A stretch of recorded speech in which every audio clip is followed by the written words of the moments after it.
continue on. Do I have a motion to approve the agenda from a member of the board? So moved. Second? Second. Who was that? Sorry, it's Alex. Alex? Okay, thank you.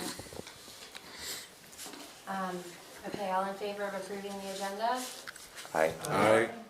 Any nays? Any abstentions? Okay. All right, we're going to transition to board organization. We've got a lot to talk about tonight. So the first order of business is to elect a chair. Is anyone interested in being chair? I am. Jeff is. Thank you. I move to nominate Jeff. Dick moves to nominate Jeff. Is there a second? Okay. Anybody else interested serving as chair? Okay. Any discussion on the nomination? All right. All in favor of electing Jeff Wilson as chair of the Taconic and Green Regional School Board? Say aye. Aye. Aye. Any nays? Any abstentions?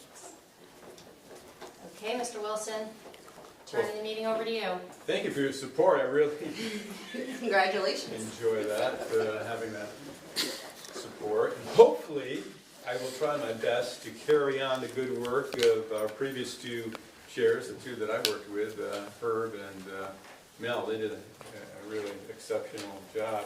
Just a couple things before I get started. You know, I want to offer congratulations to Alex, Rogan, Ben, and Jim on their re-election. I'm sure it was a difficult campaign for many of you, but you all were able to make the grade. And welcome both David and Anthony to the board. David from Mount Tabor and Anthony from Sunderland. One other thing is, I was looking to the issue of whether or not the chair should vote, and I was a little unsure about whether that should be the case.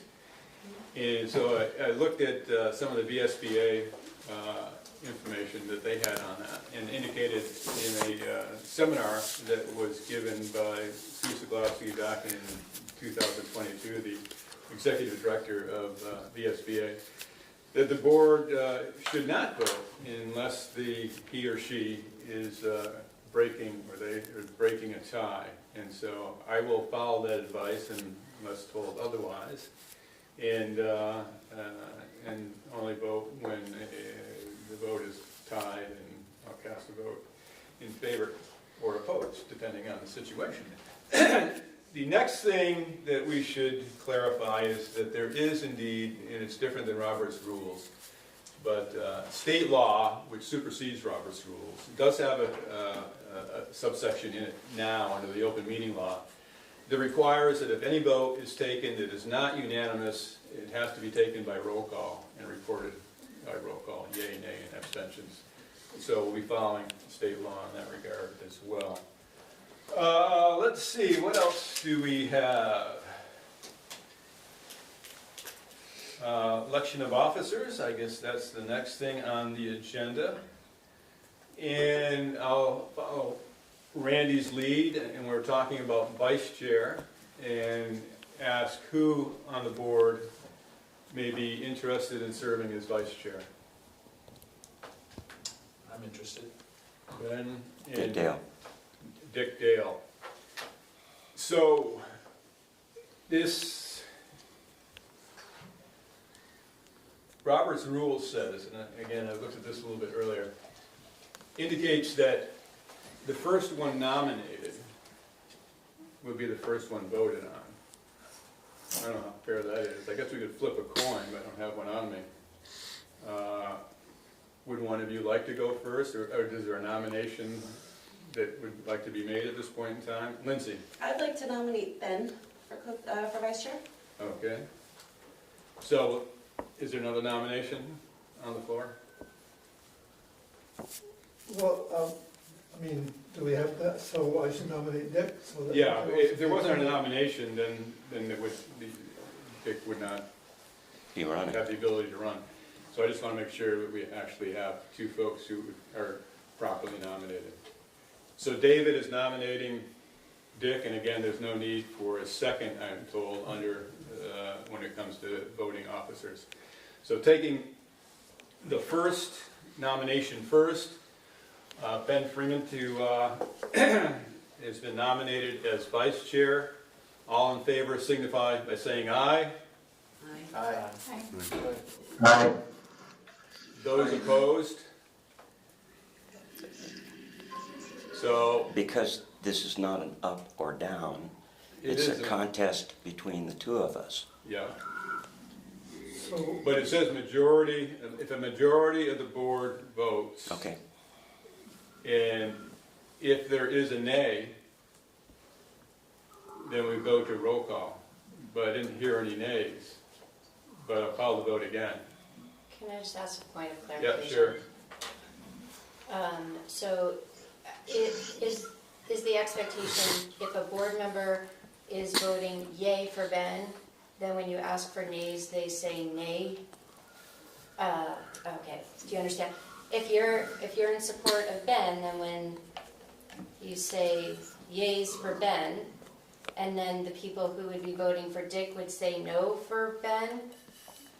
You would not be compelled to do that, but it would Okay. make sense logically to do that. I'm just trying to think about how you know as a chair right, I was a little confused too. what the votes Yeah, I- are.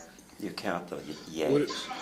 Yeah, but if we, Count them. if I don't hear any nays, then I would ask if it was unanimous or not. I guess, just a suggestion, Yeah. since, you know, I know there are rules, but at the same time, it would seem to make a lot of sense in a circumstance like this, that whatever the rules are, that we Yeah. follow what is pretty normal practice of just doing like a, you know, written ballots or something. Right. The written ballot is not possible. Under No? Robert's rules, that would be allowed, but unfortunately, under state law now, It's that's not. not allowed. It has to be either unanimous or by roll call. Let me call it one more time. And if I don't hear any nays, I will call the vote unanimous. And, You did say a moment ago, yeah, while Ben may have gotten 6 votes, which is the majority, yeah, I don't know. Yeah, well, okay. that is technically the majority.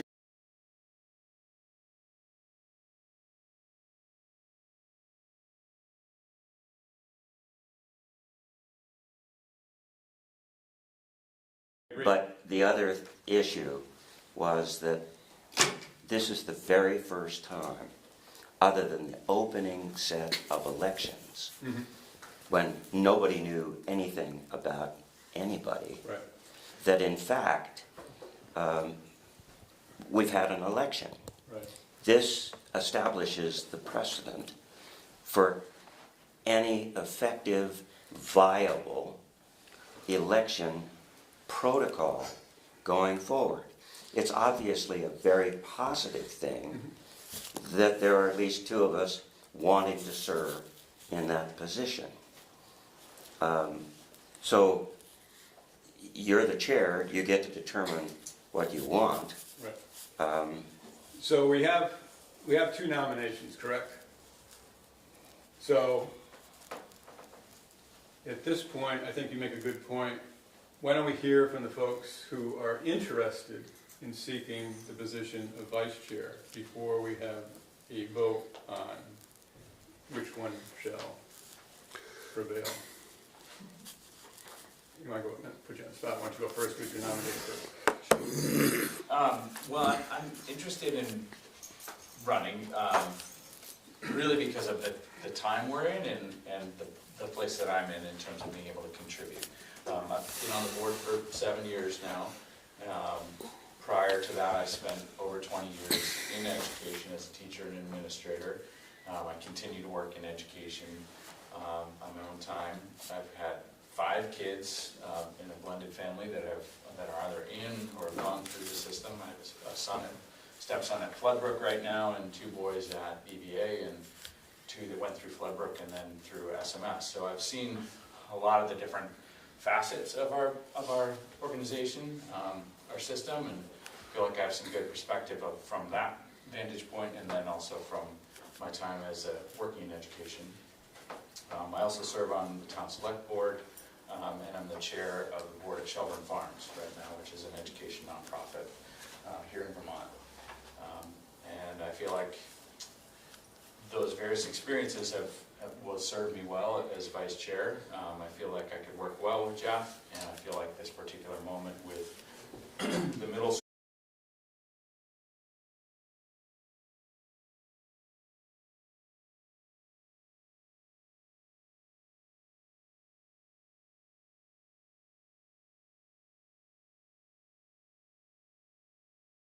kids in our system right now and in the future, so.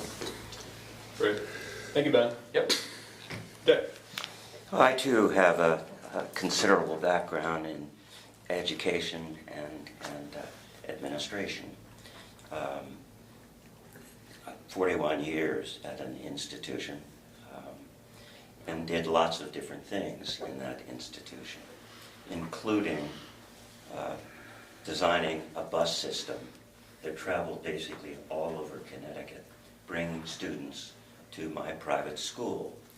I chose to run for the chair of the local elementary school because my children had gone there and served for 5 years in that role, changing some of the dynamic. Based on that service and getting pretty well known, I then decided to run for the Board of Education because the Board of Education in Bloomfield was clearly a challenged institution based on the fact that nobody really wanted to pay taxes, and the town council was looking at the education system that ranked in the bottom 10 of the state districts. I ran and fortunately received the majority of the votes because people understood that the school that I taught at was a superior institution. And so were the Catholic high school and the 2 public high schools. Therefore, we competed for the same body of day students throughout. I served for 14 years, 13 of which I was the vice chair, and cooperating with another extraordinarily kind, well-respected Jamaican woman. She and I gathered together to say we have to do something to improve this school system. So she and I and a cobbled together, highly political board began to slowly change things. And by the time I left, I had orchestrated the total revision of the policies, getting rid of things like a required dress code, among many other things. Ran a bus system at Kingswood that brought kids from as far away as an hour and 3/4. So I successfully put it together, ran it with 2 other day schools, and feel like I understand both education, administration, special education, for often I was assigned what was euphemistically called the kids who need extra help. And usually after a year under my tutelage, they joined the mainstream. I understand special education. I understand, because my sister was a first grade teacher in Philadelphia and eventually became a special educator. I have served on this board largely behind the scenes as an advisor to the chair, often proposing alternative ideas. But the basic core was to make sure that every single member of the board was empowered to say whatever they wanted, whenever they wanted, and to propose ideas to the rest of the board. And if it carried merit, it would pass. Oftentimes, I chose to be the first person to take a stand on issues so that nobody else had to be first. I chose because I absolutely have chaired large numbers of other boards in my time to shorten the time between a proposal and getting it on the table for a matter of discussion. Which, if you don't do it, then people look at each other, who's going to second, who's not. Ben and I had the opportunity to talk for about an hour and a half, talking about the job, talking about why we both wanted to serve. I obviously respect Ben a great deal, and he said as much about me. So if it's that time that the board wants to take, as David Chandler often says, a leap forward with a considerably younger generation, then maybe it's that time. That doesn't mean that I will abandon what I was told by the state legislator, almost a vice governor or whatever they call that, who said, if you can cobble together, because my board before was 7 people, if you have 4 votes in your pocket, regardless of who they are, it doesn't matter what opposition you face. Believe in what you believe in. Try and cobble together majorities. I will say that I predicted the outcome of the vote and the questionable people 5 months before we ever voted. That's one of the things that I was pretty good at in Bloomfield. As an executive group, we talked with each other, recognized that it was something that was very important, and it needed to be carefully orchestrated so that everybody who was voting understood all of the issues. That's why I want to continue as being vice chair. Thank you, Dave. Appreciate that. Would anybody else on the board like to say anything this time before we vote? All right, when do I call the vote?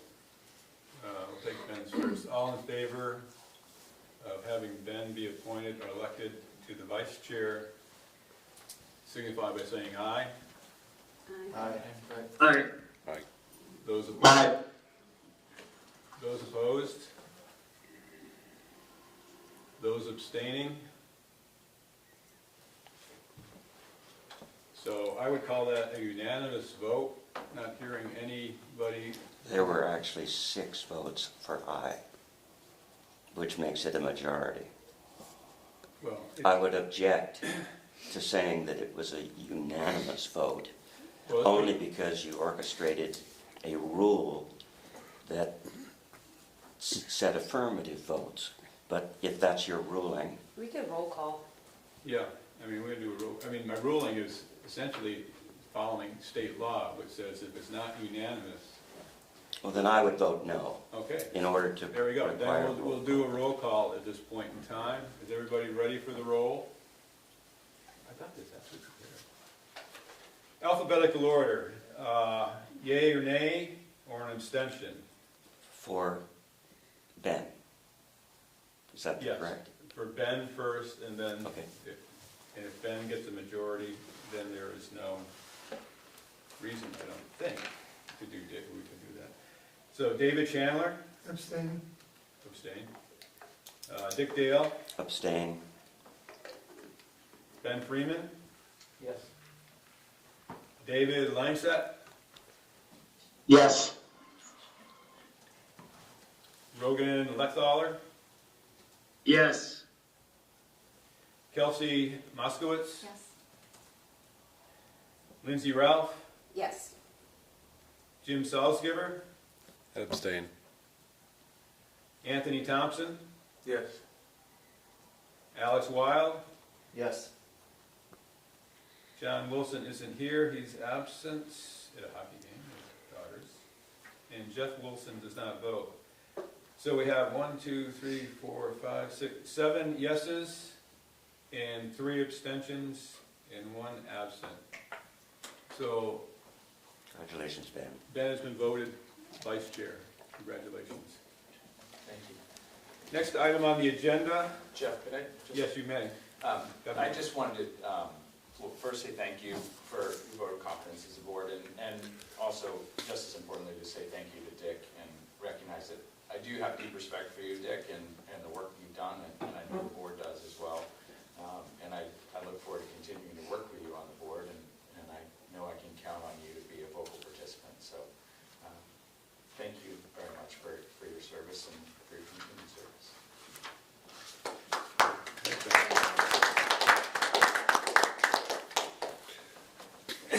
Next on the agenda is to elect a clerk. David Chandler is currently the clerk. I move to nominate David. Is anybody else interested in the clerkship? Is David interested in the clerkship? Absolutely. Anybody else? Hearing none. It's been moved by Dick, and is there any further discussion by anybody? So hearing none, let's vote on it. All in favor signify by saying aye. Aye. Those opposed?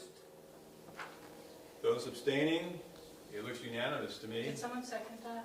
Oh, I'll second. You don't need a second Oh, you with, don't? Okay, sorry. yeah, which I learned today. Okay. Just now when it comes to officers for somebody. Don't ask me, ask Robert, whoever he is. Thank you, everyone. Good job, take care. And we look forward to your continued clerkship. Next is to elect BRSU board representatives. There's 5 that need to be elected. We currently have Jim, Lindsay, Kelsey, Dick, and David as our reps. Is there any interest in changing that, or just continuing, or is there a motion someone can make in this regard? Well, I would like to continue, and I'd be happy to nominate that slate. Okay. Jim is nominated, and this one I think would need a second because it's different than office. Second. Moved by Jim, seconded by Dick, to reappoint the 5 representatives we currently have to represent this board on the BRSU. Any discussion? Yes, Lindsay. I just want to open it up to either Anthony or David, if any of them have interest, Or Alex, or Alex. or anyone. Oh, Or anyone? yeah, I guess anyone. Yeah, does anybody else have interest? I mean, I appreciate the notion, but I'm comfortable not. It's Having just assumed this mantle, I think I'll hold off until next year, while I absorb a lot of the things going on and get caught up in some of the things I might have missed. It's So such a good I'm happy to board. revisit this next year, but as of right now, I think this is plenty to help serve with you all fine folks. Great. Thank you. And Lindsay, good point. So all in favor of the motion made by Jim Salzgiver, seconded by Dick? All in favor signify by saying aye. Aye. Those opposed? Aye. Any abstentions? Passes unanimously. Congratulations. And let's appoint the bargaining committee representatives. There's currently 2, and those are Dick and David. Anybody interested in else being on that? How many do we prefer to have? Just 2? 2. And we're right in the middle of negotiations right now. You don't want to change horses now? I really Well, don't. does it include anybody from any other boards? Correct. Yes. Meadow, yeah, so there's 3 total Yeah. bargaining. Just for everybody's reps, yeah. knowledge, I think that's important to note. Julie Rock. Yeah. Right, great. And she will continue, she was just voted yesterday. Okay. Is there a motion? So moved? Jim has moved. Is there a second? I'll second. Kelsey, second. Any further discussion? All in favor signify by saying aye. Aye.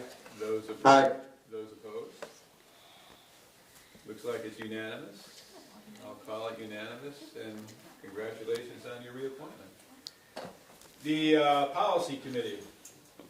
Currently, that is made up of Dick as chair, and John, my son, I believe is on it, or wants He is. to be on it. No, he was appointed. Right. And Rogan is on it, and I am on it. I am not going to serve on that again because of the chairmanship that I now have. And I'll ask if anybody else is interested. The policy committee deals with two sets of policies, essentially. One is like the general policies on a variety of different things. Many of them are mandated by the state of Vermont. And the other set of policies has to do with our policy governance policies. But it's an interesting committee, and there's always interesting questions and discussion. I think it's worked quite well. Anybody else would like to participate? I could step in if no one else is Okay. really interested. Is there a motion to appoint? I would make the motion to appoint Ben and myself and Rogan and John. Great, okay, excellent. Second. Been moved and seconded, motion moved by Dick, seconded by David, to reappoint the three of the members, John, Dick, and Rogan, and to appoint a new member in Ben Freeman. And all those in favor of that motion signify by saying aye. Aye. Those opposed? Anybody abstaining? Seeing none, the motion is carried. And the Community Engagement Committee, we have, I'm not sure how active that is at this point in time. Obviously, we'll need a whole boatload of the community engagement coming up if we're going to pursue a bond issue. But we may want to think a little bit about that at this point in time, and maybe get a better idea what the timeline is, unless somebody's got some better ideas. I don't know if it's imperative that we appoint one now, but we certainly can. Any thoughts, Randy? One way or another? Not to put you on the spot, but I will be asking for people to work with me and with the PR company that we're working with once we know what we're going to the voters for a bond vote. I think the question, so for that, at that point, yes. For now, I think you typically assemble a committee when you have a charge for them. And I don't know, I don't believe the board has a charge right now for that committee, so I think it's up to you whether you want to just have people in case, or you want to wait until you want to pull some, have a reason to do it. is everybody comfortable with that? Or any other thoughts or discussion people would like to have at this stage?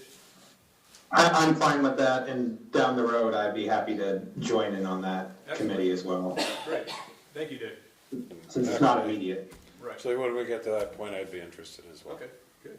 Can we turn the volume down just a tad? I'm sorry. Just a little bit. All Thank right, you. so we'll pass over that particular one.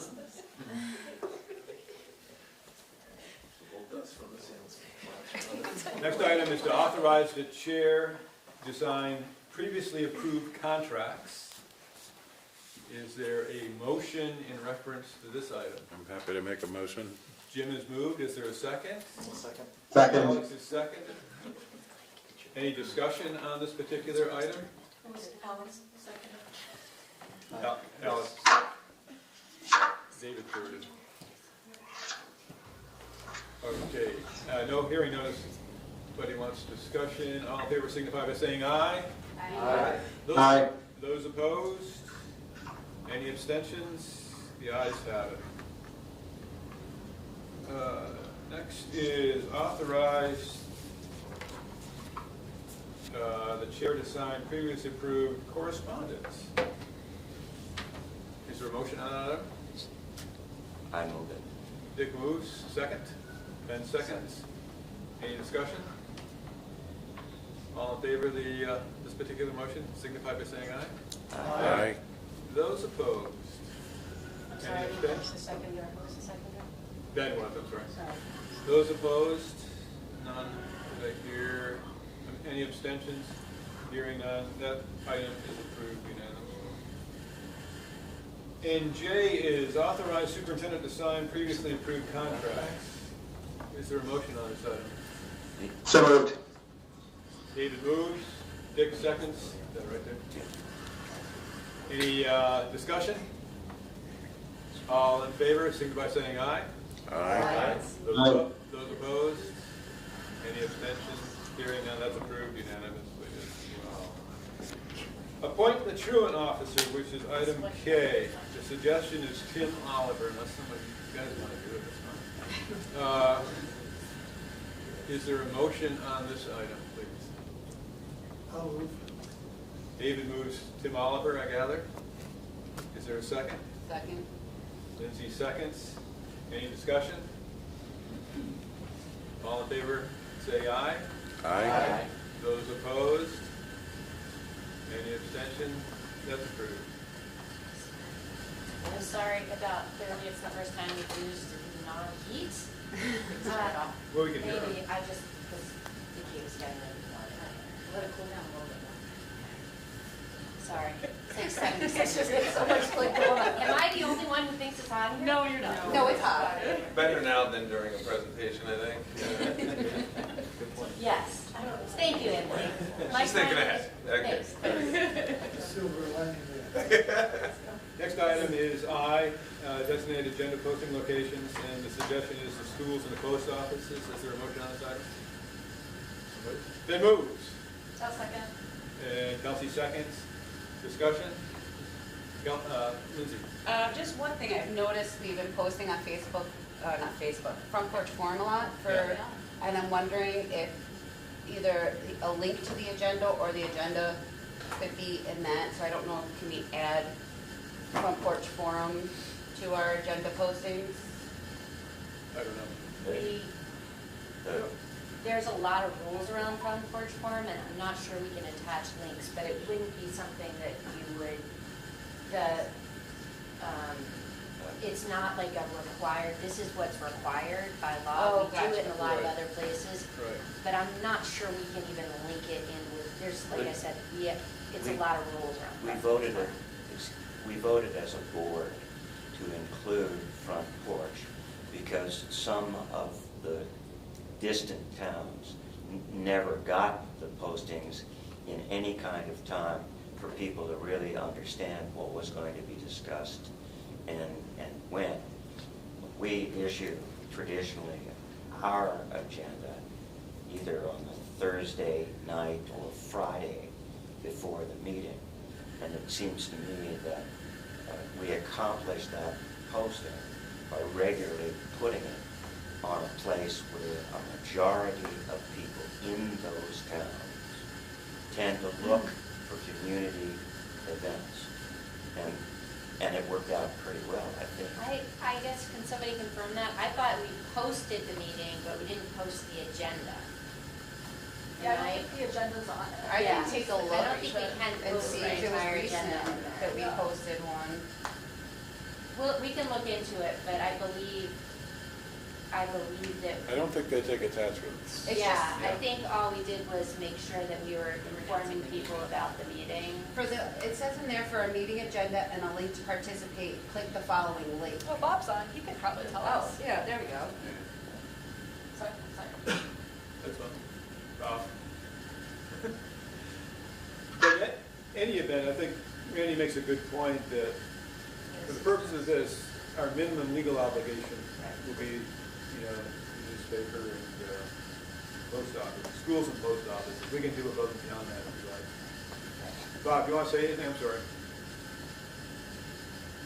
Yeah, you're breaking up, so I'm not sure. We do post it, and we put links in, and Okay. we usually stack one or two links to each announcement. We've been doing that now at least a year. Gotcha. Yeah, you were breaking up, but I got the gist of it. So we're doing it. Okay, gotcha. Thank you. Yeah. All right. So, yes, Emma. Do we send, I don't know if this is allowed, but do we send emails out to like parents or like send them out in like local school newsletters? I don't know if like Burn gets like a weekly newsletter. I don't know if we do, but there's no reason we can't, other than logistical reasons. It's just the timing, because the agenda usually goes out the right before, so it's usually not ready when schools are sending out Right. newsletters. Or I mean just like telling people we have a meeting, because I know I've talked to a lot of people who don't know that we have meetings, and they're like, when I tell them it's too late for them to come. So I don't know if there's. Right. I don't see why we couldn't do that in some, I hate to give you one more thing to do, but I don't see why we couldn't do that in some way, I can shape, or give it form. to you to do. I can, well, I got all the time in the world. Yeah, I'll give it to Emma but to do. it's still probably, I will. Emma's gonna do it. Emma's gonna do it. I'll do it. There you go. But it's still, I wouldn't recommend we add anything to this particular item. Rogan, I get, as a parent, I get emails. I get them in my private account that's not the BRSU account. okay. I get that. Yeah, but it's not every time we have a meeting. It's like if there's an important meeting or if, right?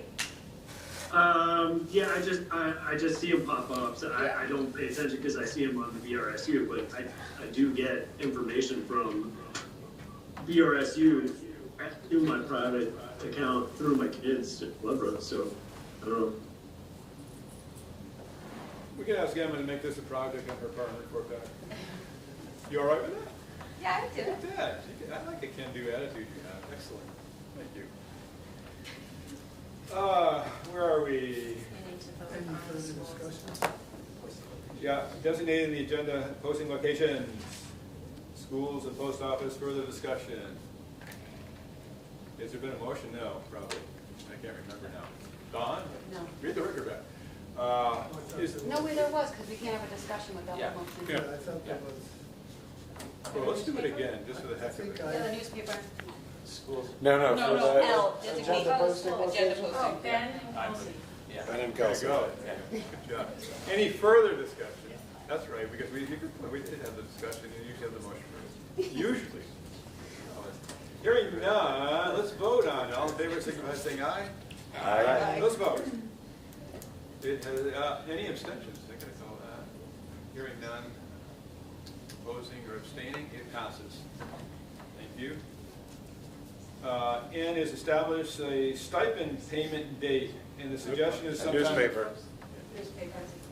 Oh, we gotta do, I'm sorry, designate agenda posting location, we did that. Designate the newspaper, and the suggestion is the banner, which is a daily, which I assume is one of the reasons why we're doing it. Is there a motion to designate the banner as our paper of record? I'll move. David? Has moved it. Is there a second? Sure. Alex, second. Any discussion? All in favor, signify by saying aye. Aye. Those opposed? Any abstentions? None? That passes. Okay, the banners are paper of record, designated newspaper. Establish a stipend payment for the board, I assume. And the suggestion is that the date would be in February. And the current, it's going to be next year, but $1,500, I believe, for board members. Is that what it is? Correct. And $2,000 for the board chair. And typically it's in one lump sum in February. Would you like to retain that? Everybody go in favor. So is there a motion? I'll move. David moves, second. Second. 10 seconds. Discussion. All in favor, say aye. Aye. Those opposed, abstentions, that passes. We're getting there. The motion was the date, not the amount, right?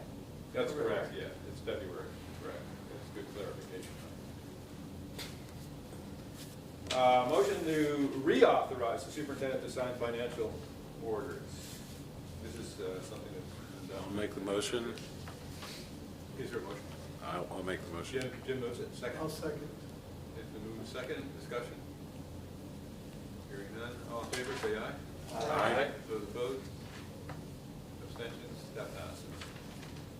Next is the board members' code of ethics. I have copies for everybody. Oh, good. Asking you to sign it and return it to me. If you've signed it, great. Yes, they. So we'll pass that around, and there would be much obliged if you can sign it and return it. Do you need one, Jim? No? Anthony will take them back up here. We need another one, David, down here. What? We need another. Whoops. We need one down here. Okay, I'll get it. Bruce, Lindsay, did you send about those? No, I need one. I need to borrow someone's pen. All right, thank you. Just get those back to Randy when you have a chance like tonight.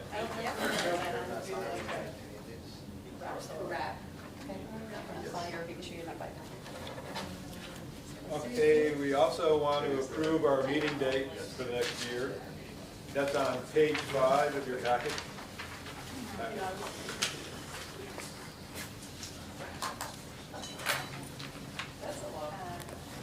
Can I have to have a motion, or can I ask a question?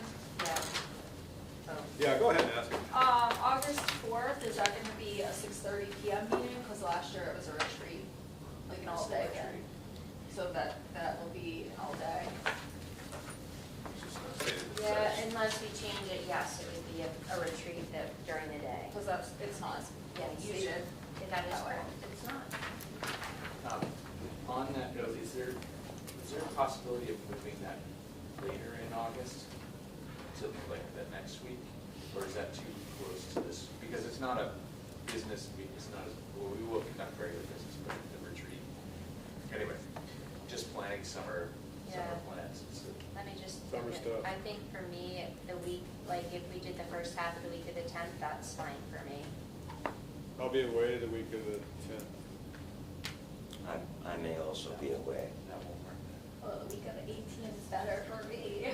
Go there. I could do the 18th. All kids are in camp, I won't have to pay a babysitter. There you So, go. I 18th could- too late?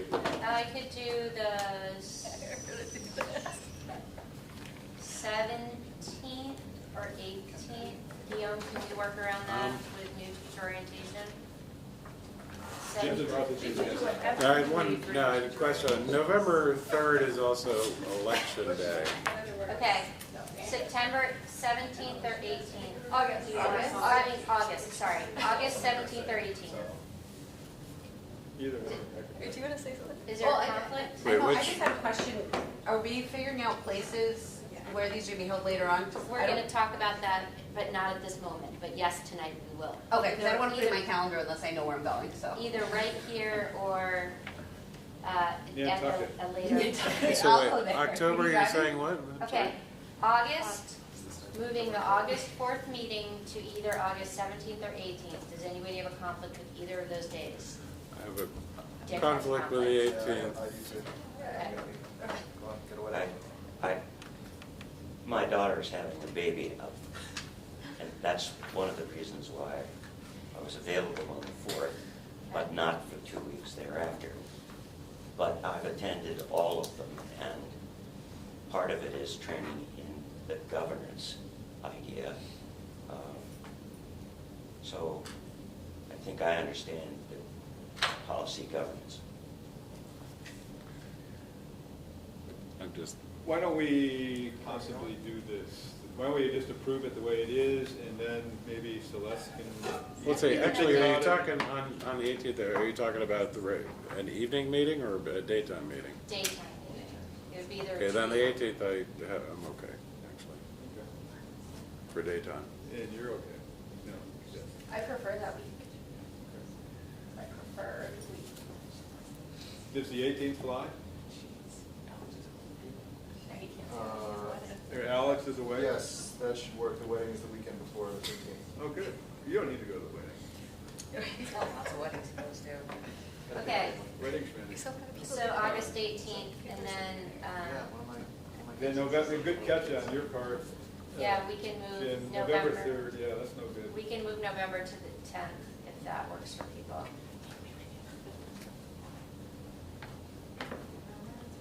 November 10th look okay? Okay. Thank you.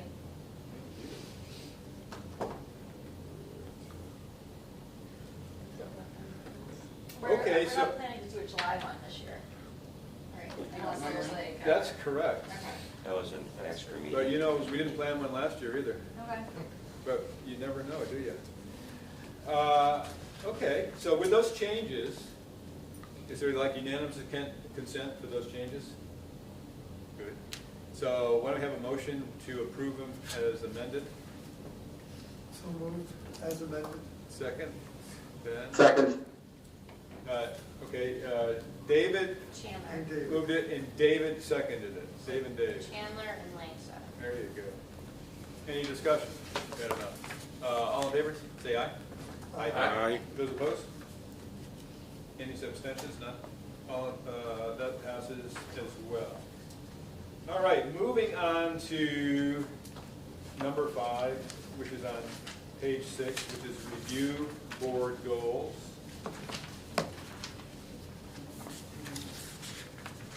So it always makes sense, especially at the beginning of the year, to try to review the board goals. Why don't I just do them quickly? Board goals. Goal number 1, and you can read board norms too, because those are extremely important as well. But I'll just read the goals because that's what the agenda says. Goal number 1, governance. The board will continue to use a governance model that looks to the future and fosters a high level of effectiveness and efficiency. Goal number 2, community engagement. The board will use a proactive approach to community engagement. Goal number 3, equity. The board will use their operational definition of equity as an overarching guide in policy development and decision making. Goal number 4, legislative action. The board will keep abreast of legislative issues to take action when needed to support the district. And number 5, the board will develop and add to the board work plan an annual improvement objective with at least one specific area of improvement at the annual August board retreat after conducting and discussing its own evaluation. Any questions about the board goals? Any discussion?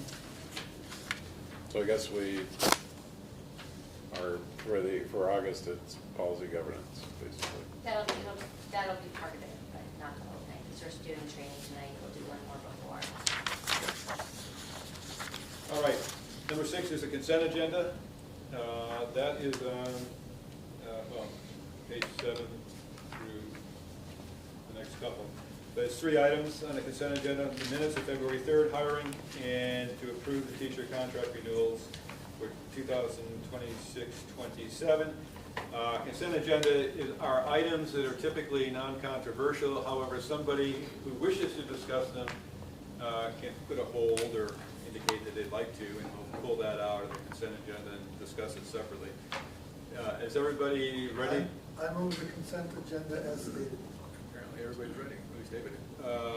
David's moved consent agenda. Is there a second? Lindsay seconded. There won't be discussion on this because we said somebody had to pull it out in order to discuss it, so we shall vote it. All in favor signify by saying aye. Aye. Those opposed? Abstentions? It passes unanimously. Next is ends. 2025-2026 schools goals update. So Skylar will get us started. We welcome all of our principals here.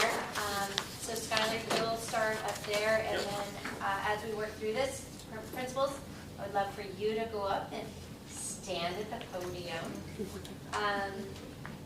As you know, we continue to iterate on this process, so Skylar will get us started.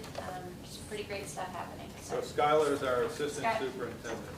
Yeah, I was going to introduce myself, but Yeah. Oh, you were? stolen. Yeah, so we do this every year. It happens to coincide with the organizational meeting, so it gets to add to the excitement. I'm certain that many of you will like a smaller grain size of data, so we are planning on doing that at the BRSU board meeting a little bit later this month. So I'll give you a quick overview, given that there is a lengthy agenda for the organizational meeting. We're trying to move things pretty quickly through the goals update. We're looking for sub 20 minutes. I ask that you save your questions for the end. If possible, jot them down as you go. I'm going to start by looking at T&G performance and growth, and more specific data, again, will be available at the BRSU meeting. Randy has assured me that we'll record that meeting and send it out to all the T&G board members so that you have access to that. Happy to answer any questions both then and after you get the video. Okay. Principals, like Randy had said, will come up and share a little bit of information about their schools, particularly kind of successes, challenges, the heartbeat of the school year, how that's going for them, and talk about some upcoming events and bright spots. As you know, March is Literacy Month, so there's lots of different stuff going on at our different schools.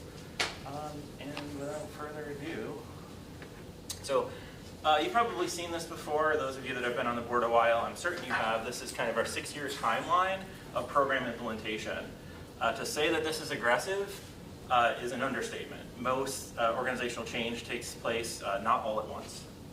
This is a circumstance that is directly related to the availability of federal relief dollars post-COVID. It's been awesome to watch both our building leaders and all of our teachers really make this happen and align across our schools. And I would say that's one of the main reasons that we are as successful as we are. So this is a historical referenced quadrant chart. The upper right-hand corner represents high performance and high growth. Your horizontal axis is performance relative to the national norm, so anything to the right of the 50th percentile theoretically means above average. The vertical axis is your median typical growth achieved, so there's a lot of math. With that is, theoretically, it is a singular score of the median student's performance. Each one of those dots represents a T&G school. Meadowy is also on there as well. Part of it was just editing this graph. It doesn't play well with editing. But as you can see, all 5 T&G schools are up in that upper right-hand quadrant where we like to see high performance and high growth, and this is for reading. This is just another point of reference. This is performance data. This is not growth data. The norm group, the assessment that we use is iReady. The last time they normed the assessment was 22-23. You can see the performance of the norm group. The middle bar is the national year to date. Again, this is reading, and it's 8.9 million students across the country. And you can see Taconic in green. This, I was able to segregate Meadowy out of this, so you get T&G schools specifically. And we are, and this is pretty trendy for us anyway, we're usually outperforming the national year to date and the norm group. This is a quadrant chart for mathematics, and you might see that not all of our schools are in that upper right-hand quadrant. We're seeing high performance, but maybe a little bit less growth in mathematics. At this point, we're in year 4-ish, maybe 5. We piloted a little bit of our Reveal Math program. So as we've kind of marinated in that and teachers have had the opportunity to really round off some of the sharp edges, we've identified some areas that maybe we need a little bit of supplemental support conceptually. So that's kind of something that we're looking at going forward. But again, in terms of performance, we are outpacing the norm group. Do we know what that one school is that's? Off the top of my head, I don't know. Oh, okay. And this is that same norm group. In this instance, the sample size is 10.3 million. And we, again, are outperforming both the norm group and the national year to date. And this is just T&G kiddos. Okay. So subgroup information, I'll be talking about that at BRSU. Okay. Carolyn, you're up. Hi, everyone. Carolyn Perillo, principal at Courier. So just as an update for our continuous improvement plan, we continue with our focus on phonics and our responsibility to Act 130. Looking at K-3, we, at our winter assessment, we actually surpassed our spring goal. Our spring goal was 85% of our students being above the 25th percentile, which is the cutoff for Act 130. And we are at this point at 92.5%. So we'll see what that looks like in the spring. The second area of focus that we had for academics was math. What the leadership team recognized is that our assessments, especially the one from the state level, is very heavy with geometry, but the way that our scope and sequence is set up is that oftentimes the geometry is later on in the year, and teachers have not been able to get into the depth of that programming as they really want to. So we arranged our master schedule so that we can have very intentional time of 30 minutes a week for every single class. So they're chunking out the geometry unit throughout the year. What I'm hearing from teachers is that they are getting to depths of the geometry sections that they have never gotten to before. So it's actually worked out really well. We have a slight improvement from our winter to winter, but when we look at growth from fall to winter from last year compared to this year, we went from 7% growth last year, fall to winter, and 13% growth fall to winter this year. So it looks like our efforts are having the impact that we wanted to have. Our social emotional goal is based off of the Student Belonging Survey, which we do in the fall and in the spring. And we focused last year and this year on students behave so teachers can teach. And this comes directly from the words of our kids and what they are saying to us. And so we have some very specific things that we have put in place to be able to help make a move on that and have that improved for our kids. We don't do the Student Belonging Survey again until the spring, so that's where time will tell us if we've improved percentage-wise. But our behavioral data at this point is really looking very nice, and so that's an indication that our efforts are having a positive impact. The strategic scheduling, in addition to geometry, we also have made sure that our schedule allows for the responsive classroom practices and having the morning meeting and the afternoon class meetings to be able to help support that development of community. And it also, what we have done with the monthly social emotional themes, which has a lot of really necessary strategies for students to be able to help work through their struggles. Those are now embedded in the morning and afternoon meetings. They're also shared out with families on a monthly basis with resources as well. And our guidance counselor, who's phenomenal, also makes certain that her monthly themes and resources are shared out with all of the teachers and families so that we're all using the same language and strategies that she's teaching with the kids in her guidance, but it's something that now we're speaking on a day-to-day basis. One thing that we've recognized that is a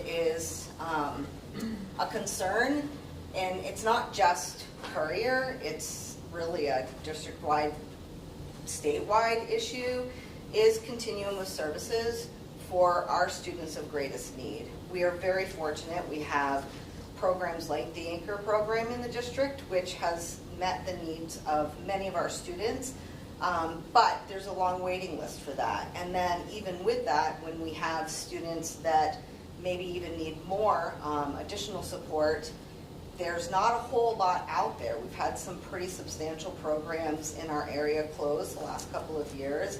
And so that's just one of those things that we've recognized, and I know there's been some conversations about what that might look like in the future. Upcoming events, I wanted to put out a plug for our favorite event. I know some board members have participated, and certainly parents have. Camp Read-A-Lot is April 7th. And at this point, the planning, I think this might just be one of our best ones yet. So we, out of respect for Lavinia Courier, which is one of the founders of our school, we are making a Hawaiian theme. She currently lives on a small island, Malachi, with her family. And so our theme is going to be Hawaiian theme, and it's going to be blacklight themed, and the kids are going to have a blast. So I hope people can join us for that. Okay.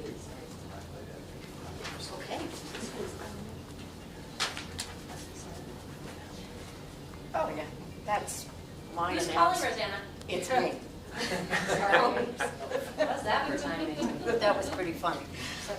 So I'm Rosanna Moran, principal of the Dorset School, and one of the things that we are really finding this year is now we are in year 3 of Into Reading or Into Literature and year 4 of Reveal Math, that consistency, that the teachers are more comfortable with the curriculum so they're better able to adjust to meet the needs of students who are struggling.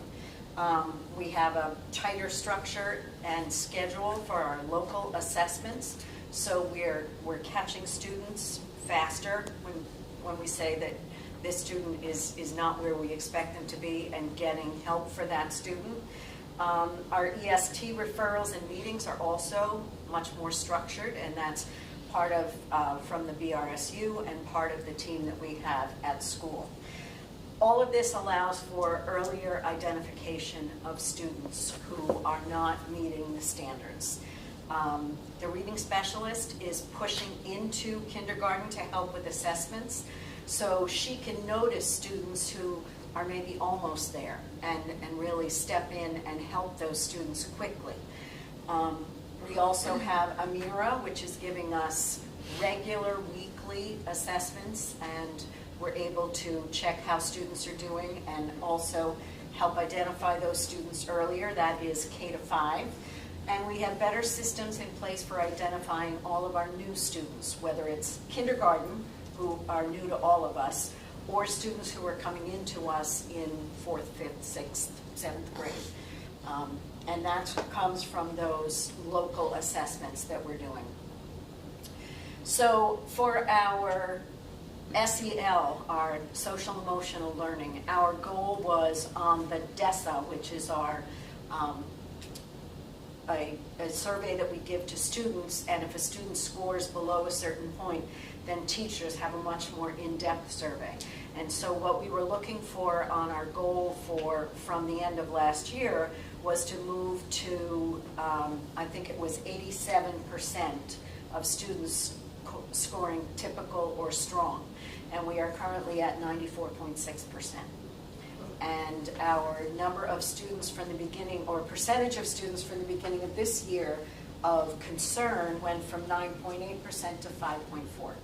So we're very pleased with that. And I think a good deal of it is from the community events that we have every single week, as long as we have a Friday.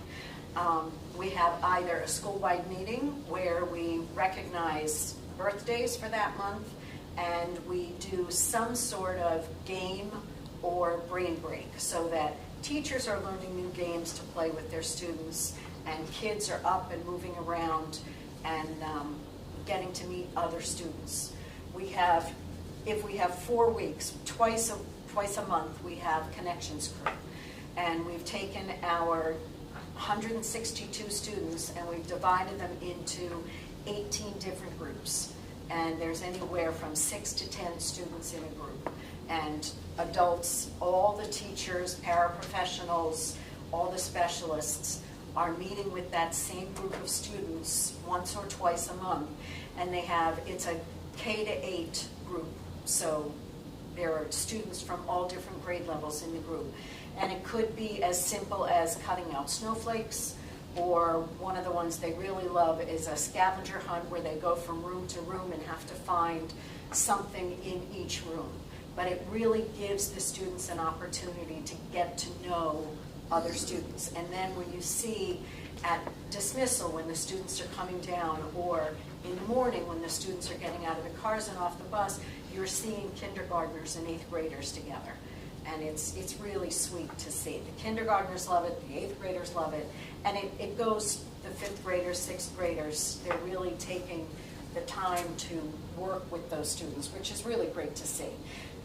The fourth week that we have is a Choose Your Own Adventure, where different staff members offer to do some kind of, it's minute to win it, or what are some of the other things that we do? Origami, bracelet making, different things that they can choose. And so students sign up to go to different places. So they're meeting yet another group of people and more adults in the building. So we also have, every classroom has daily morning meeting, and middle school splits into smaller groups for advisory. One of the challenges that we've had, which has been huge this year, is staffing. We have several needs for one-to-one paraprofessionals, which has taken some of the paraprofessionals who would normally work with a group of students in a classroom. Finding substitutes has been really difficult, so often those paras are pulled, or special educators are pulled, or we're asking the music teacher to take the morning and the art teacher to take the afternoon. So it puts a strain on everyone. We have very few substitute teachers. So unfortunately that happens more than we would like. Our pivot that we have done has to do with our reading and our math. We have hired a library para who is very adept at math and does a lot of math tutoring. So we are utilizing them as support for math in the middle school. Our reading specialist is providing professional development to the staff on the science of reading, which is something that like 4th through 8th grade may not have as much knowledge of. She's also really working with math, because our math program is very language heavy. And so the reading specialist is looking at the vocabulary in math and putting out vocabulary lists for teachers and also bringing that into her groups. She's working with students in her reading, so struggling readers, she's working on word problems, for example. Because a lot of times for kids, it's not the specific words, it's words like however, and you know, the words that change the meaning of a sentence, and that's where they get caught up, because many times the math problem is really a reading problem. So we're very pleased with where we're going, and that's what we're doing. Thank you. Thank you.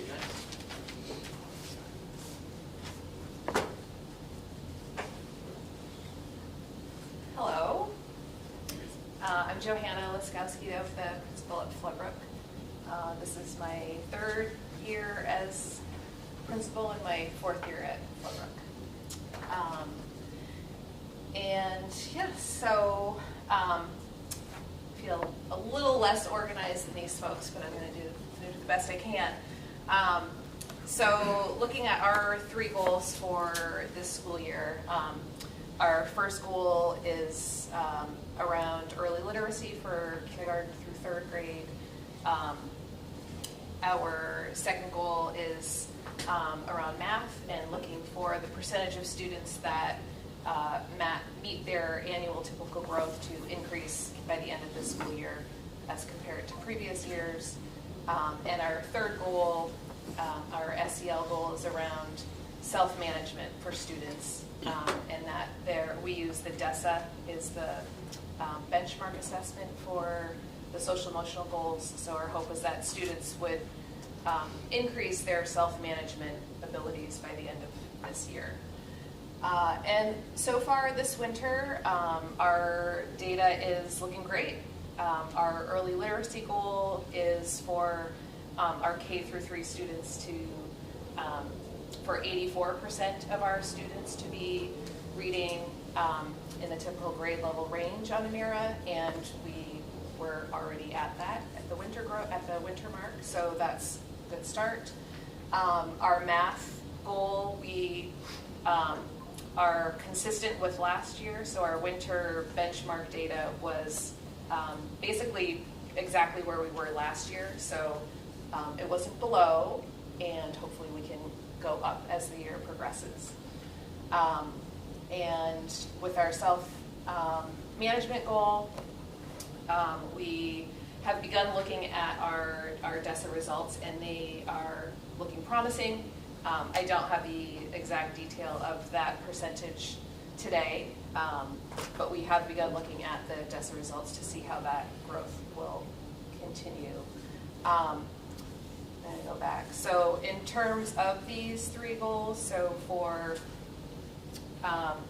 our early literacy goal, I would agree that the consistency of using Into Reading has been very, helpful and productive for teachers focusing on the science of reading. We also have some internal staff who do PD at staff meetings for teachers on the science of reading. We also, for both math and reading, are integrating, I think, in a more effective way, our tier 2 and tier 3 support times during the school day. So using special educators to help do some of the tier 2 instruction for students, and just better management of the flow of the school day using the WIN period that's built into every grade level, that team can all work with the students that need intervention, whether they're tier 2 or tier 3, but working together collaboratively to meet the needs that those students have. With math, we have, sorry, just keep going back and forth. With math, we have a number of teachers who are using the Building Thinking Classrooms model for their instruction, which has been really cool to watch, starting with younger kids. So this model has students up and working at whiteboards all around the classroom, and they're working in small groups, and they're talking about their thinking, and they're using the boards together to solve problems. And I see it as a really helpful way for students to name what they're understanding and to name what they're not understanding, and also just working together through problems helps across the board in other parts of life. So that's been a nice thing to see across the grade levels. Not every grade level is using it, but it's kindergarten, second, and then 5 through 8. Our self-management, so just to talk a little bit more about that, and if I go over the 3 minutes, just throw something at me. We have a program at Floodbrook, a space that we call the Center. We've spent the last 3 years, so when I first began, we started the use of the Center, which is designed really to help students begin to learn how their own self-regulation skills and needs, starting when they're really young. So we have kindergartners who recognize when they feel like they need a break, or they can feel that their emotions are starting to cause them to not be able to focus and learn. So starting with them when they're really young to identify how they regulate themselves, and we use the Center as a space for students to go to regulate and then return to the classroom. So it's just it's a proactive way of helping them learn how to manage their own needs without the teachers having to constantly help with that management. They can take it on themselves, they can have a place to go, they can regulate and then return. And that has gone really well. It is it's proving to be beneficial for the self-management skills, but also just recognition of their own emotional needs, which, as you can imagine, can sometimes interfere with teaching. So if students can manage that, it just helps, of course, with the overall flow of everything. I would echo a couple of things that the other principals have mentioned. The EST referral process and the EST educational support team system that BRSU has really helped support and develop with Guillaume has helped identify students earlier for intervention needs. That's been great. You sort of tightened up that whole system. I would also agree with Rosanna in terms of the state testing, or maybe Carolyn said it. The testing that students take, especially the state testing in math, there are frequently a lot of questions on it that teachers haven't had the time to get to. So one of the challenges that I see just in general is time. For teachers to reach those the end lessons that are in their grade level curriculum, they don't always have the time to get to those, and then those show up on the tests, and that's where we were talking about it today. Some of our math scores are in the areas that teachers don't have the time to get to. So utilizing your schedule in a way that you can teach those earlier somehow during the school day is wise. So time is, a constraint. There's a lot for teachers to do in one school day. So just in general, I feel like that, can be a challenge. Testing takes a lot of time. When we come back to school from winter break, we do our we do our district benchmark testing, and it takes about 3 weeks, and then we have a couple of weeks off, and then we do state testing for 2 or 3 weeks, depending on what grade you're in. Then there's a couple of weeks off, and then we test for 3 more weeks. So it is hard to find consistency in regular instruction on a regular basis for weeks in a row. That's a real challenge. Some of it's in our control, some of it is not. Some of it is winter illness, some of it is snow days and weather, and some of it is things like testing. So that, to me, is something that can be a challenge. We've had some staffing needs as well. We had a couple of paras leave, sort of mid-year this year. We had a teacher who had to take a long-term leave, which means we then, our instructional coach has to become the long-term teacher, so all the work that the instructional coach was doing, they're not, able to do anymore. So some of that staffing and adult needs can also interfere with the consistency and regular routines. In terms of math, a couple of math programs have been tried for Tier 3 for the special ed math program. I know that's an area that we're going to keep working on. So finding, sort of getting more specific with that programming will be helpful. And for us moving forward, our intention was to use some of our staff meeting time for math professional development for the teachers. And so we would, bless you, like to continue with doing that and spending a bit more time having teachers bring together student work and sharing work and collaborating over what they see and what they can learn from each other. We have tremendously talented teachers at Floodbrook. They work very hard. They're all very passionate about what they do. There's no lack of engagement. There's no lack of not wanting to do their best. So providing that time, they will come together and work together and share what they know.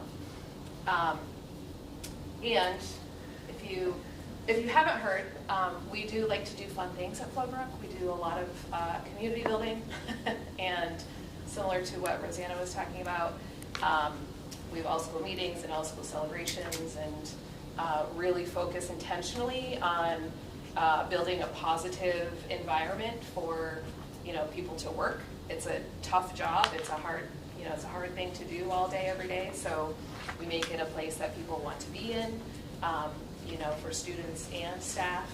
And if anyone's interested, we have a staff versus 8th grade basketball game on Thursday. So that will be fun. And then also this month is is National Literacy Month. So we are doing a program called Iditarod, which mirrors the Iditarod. So the challenges for students, either individually or their whole class. Although I was in 2nd grade the other day, and they were about 200 minutes short of the goal already. So the idea is that either the student or the whole class reads the same number of minutes that the Iditarod is in miles, which is 1,049. So there's reading tracking that's happening. We have maps of Alaska all over the building, and each classroom has a musher that they're following, and we're watching it online. And then towards the end of the month, we have sled dogs coming.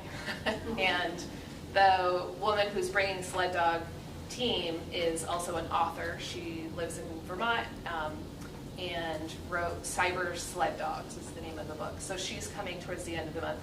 I can share the information if anybody wants to come. It should be really cool. So we're excited for that.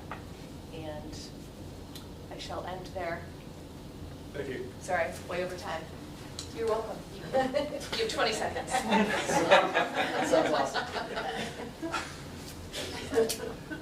We too are having our 8th grade versus staff basketball game on Thursday.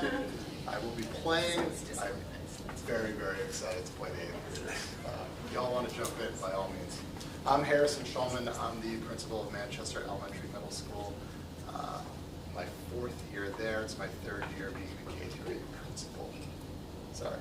There we go. So our academic goals this year were, I believe, a 5% increase in math and reading on iReady.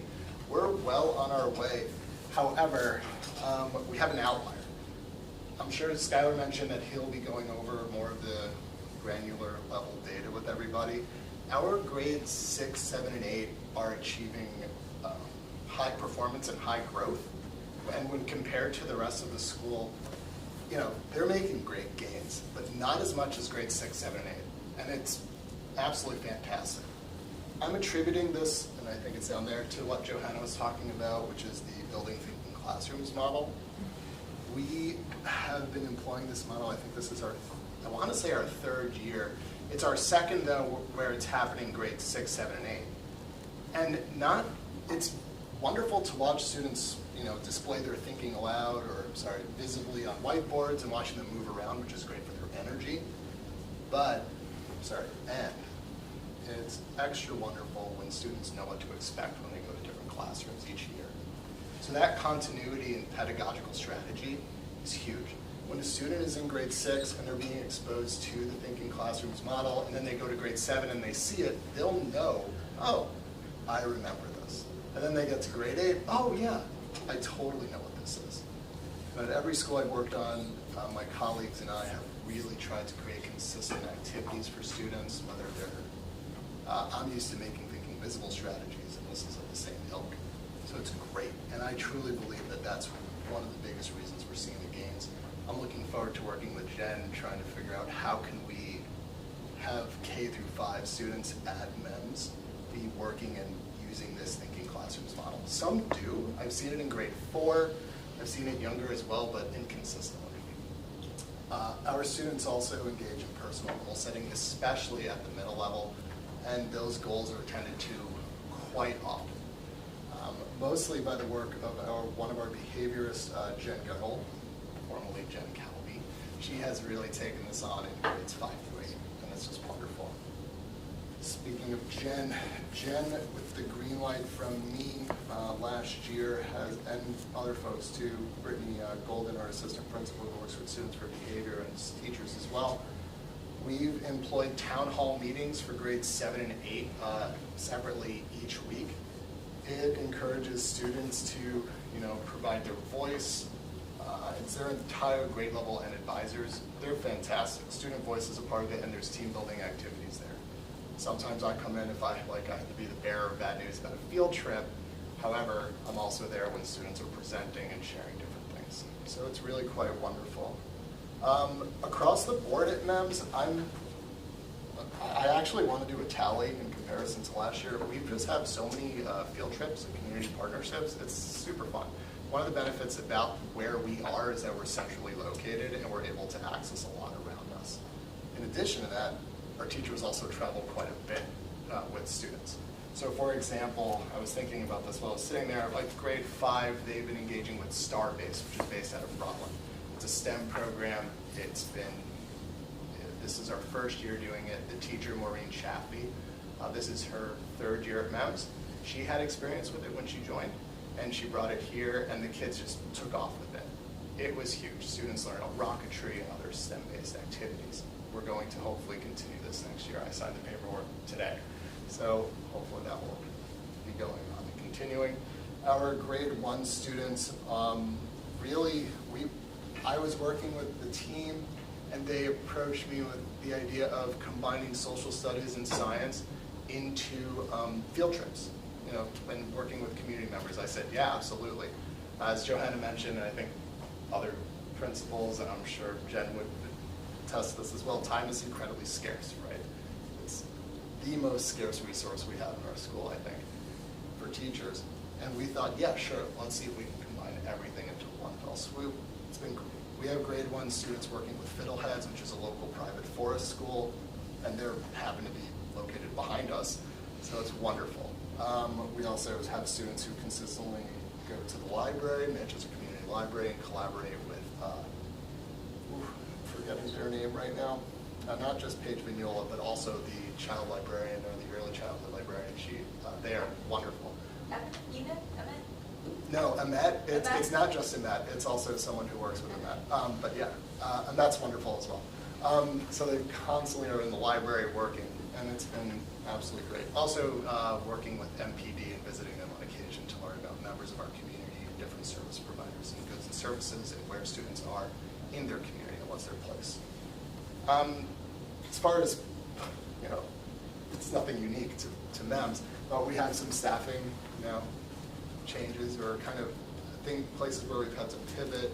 For example, But this story is just like, this anecdote is just a testament to how unbelievably flexible and amazing the staff at MEMS are.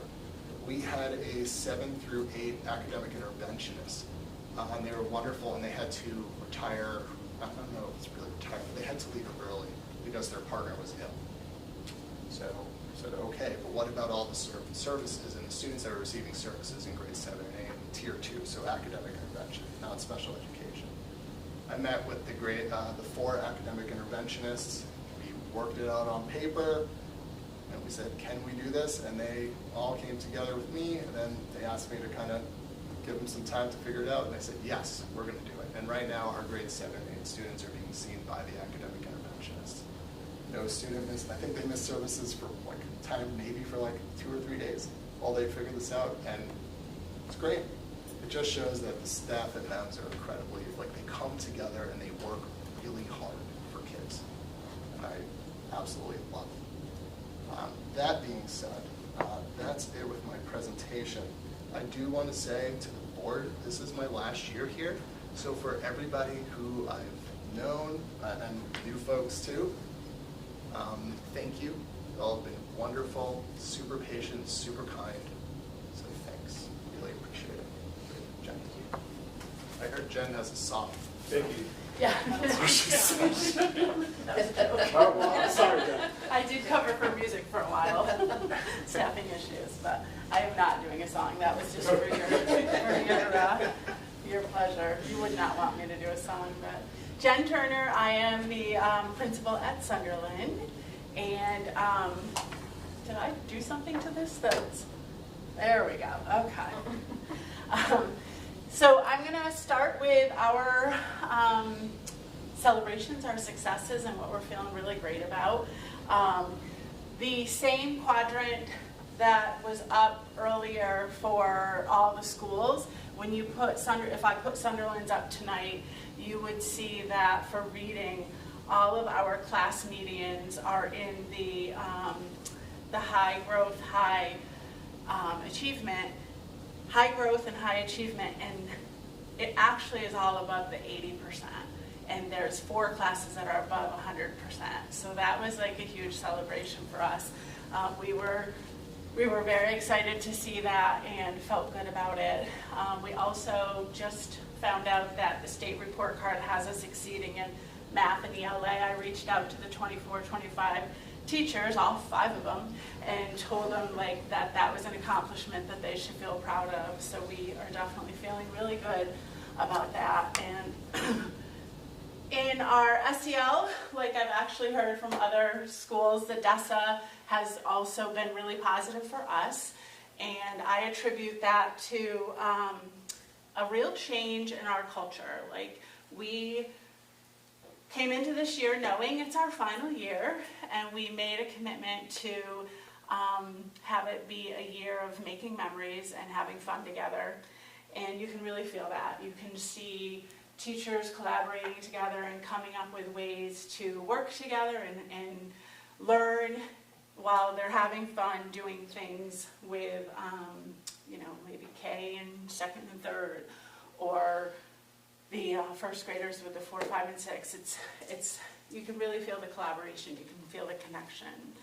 Our 4th through 6th graders share their one class, all 9 of them, and so their teacher has been longstanding at Sunderland, and Charlene is really taking them through kind of leadership of the school, and so they're doing a lot of things. They're running a school store that I'm sure Anthony's young son comes home with all sorts of tchotchke when he gets to go monthly, because it is very exciting. They earn their paws in a matrix, and then they get to spend their paws at the school store. So no money's exchanged, but the 4 through 6 students get it already, and then it's a highlight to the month. They finish the month with that. And like Harrison was talking about, we have had many, many field trips to different places like Merck Forest and Hildene, and we've been over to Proctor's Theater, and that's going to continue to happen. And that's kind of been our norm, and I love seeing the classroom extend beyond the four walls, so. It kind of seems funny to have the school closure on our celebration, but we've all come to terms with it, right? I'm even going to talk about it without getting emotional. So we've come to terms with it, and so I just want to say that as I finish up this last year there, I have such gratitude for the community of people and parents, the community of the teachers and the students. From day one, I felt like I was right at home, and I've spent 8 years there, so it's been amazing. But I want to just point out that we just kept shrinking. We had 8 teachers, 7 teachers when I started, and we had to keep losing teachers, and that was really hard.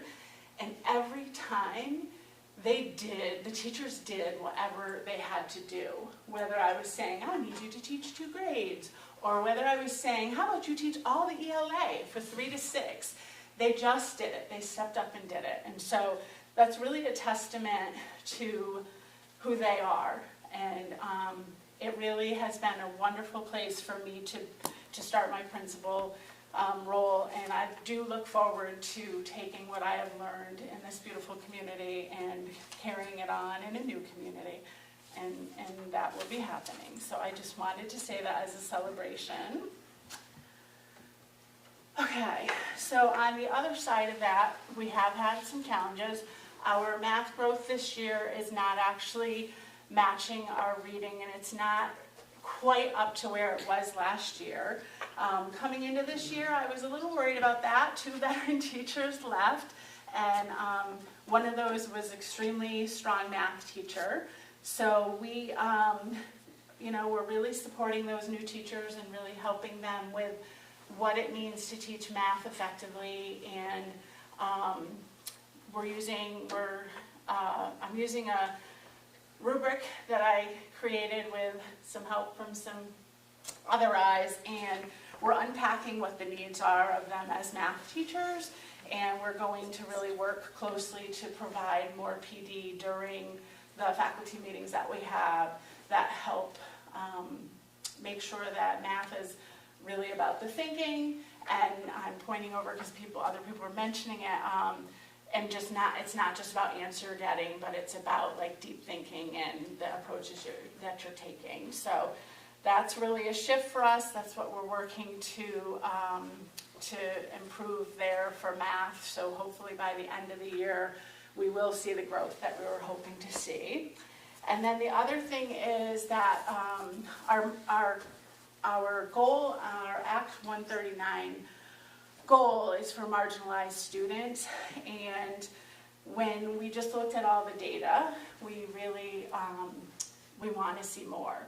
And so we have just come together as a team of educators to talk about how can we more closely monitor them, how can we improve the response as we're going through the units of study to make sure that they're getting what they need and they aren't growing gaps, but yet rather closing them. So those are really the things that we're focusing on as we move forward academically. And I appreciate your time tonight, and I don't know how bad I put 3 minutes on the water, but Probably the closest. All right, so. Thank you very much. Thank you. So the photos up there are from a joint winter carnival of our 3 middle schools that got together. Really great experience, I've heard. Unfortunately, I wasn't able to attend that. If you have questions, in the interest of time, maybe table them, email me, or we could do a quick round. I think we'll turn it over to the board chair to determine next steps. Sure, any quick questions? Or not quick, any questions at all? I had just a quick question, but I don't know if anybody in the room could answer it. It's regarding the Anchor program and just the general, What's the question? just like we talked about meeting the needs of the students and then staffing challenges, and I would like to know a little bit more about how we are doing meeting the needs of those students with the staffing challenges we're having within the school.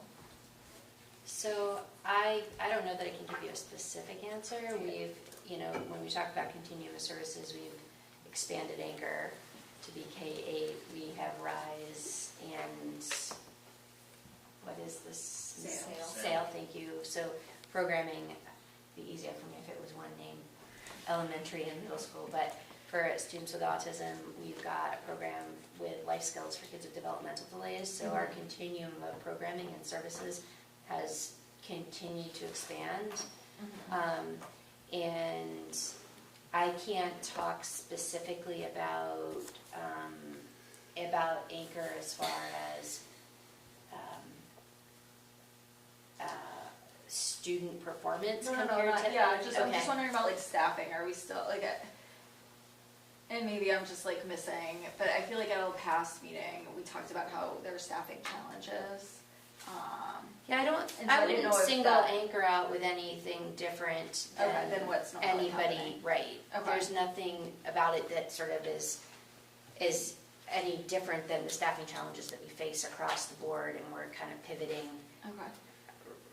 frankly, constantly as a system. So, I think fair. Yeah, I mean, it's constant.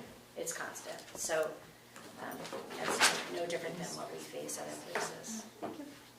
Great, thanks a lot.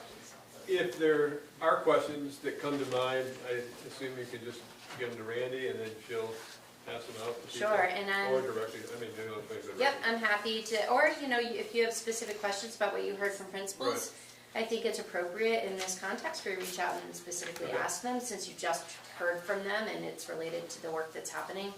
I just want, before we transition from this agenda item, I really just want to thank all of you for your terrific work.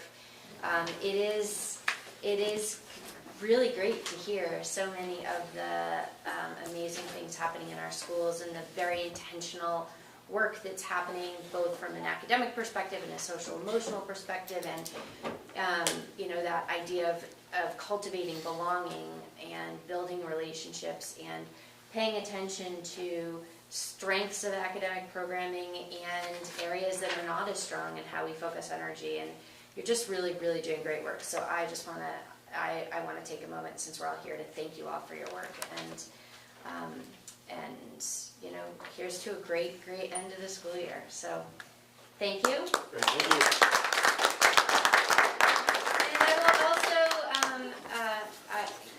Tell everyone, please head home. It's been a very long day for all of you. So unless you feel like spending the rest of the evening with us, which you're always welcome to do, please feel fine heading out and drive safely as well. So thank you. Yeah, thanks for the You can watch the video later. If you need a brush up on policy governance, Coming up. Here's our chance. Jeannie's joining us. So I'm going to kind of direct this, I guess, to you, Chair Wilson. Yep. Jeannie Collins-DeWeese is on with us. You can see Jeannie there. So Jeannie just gave us a big hello. Hi, everyone. Thanks for having me. Oh, you're also loud. It's probably our system, but we're gonna get some work on it. Okay. All right, is this better?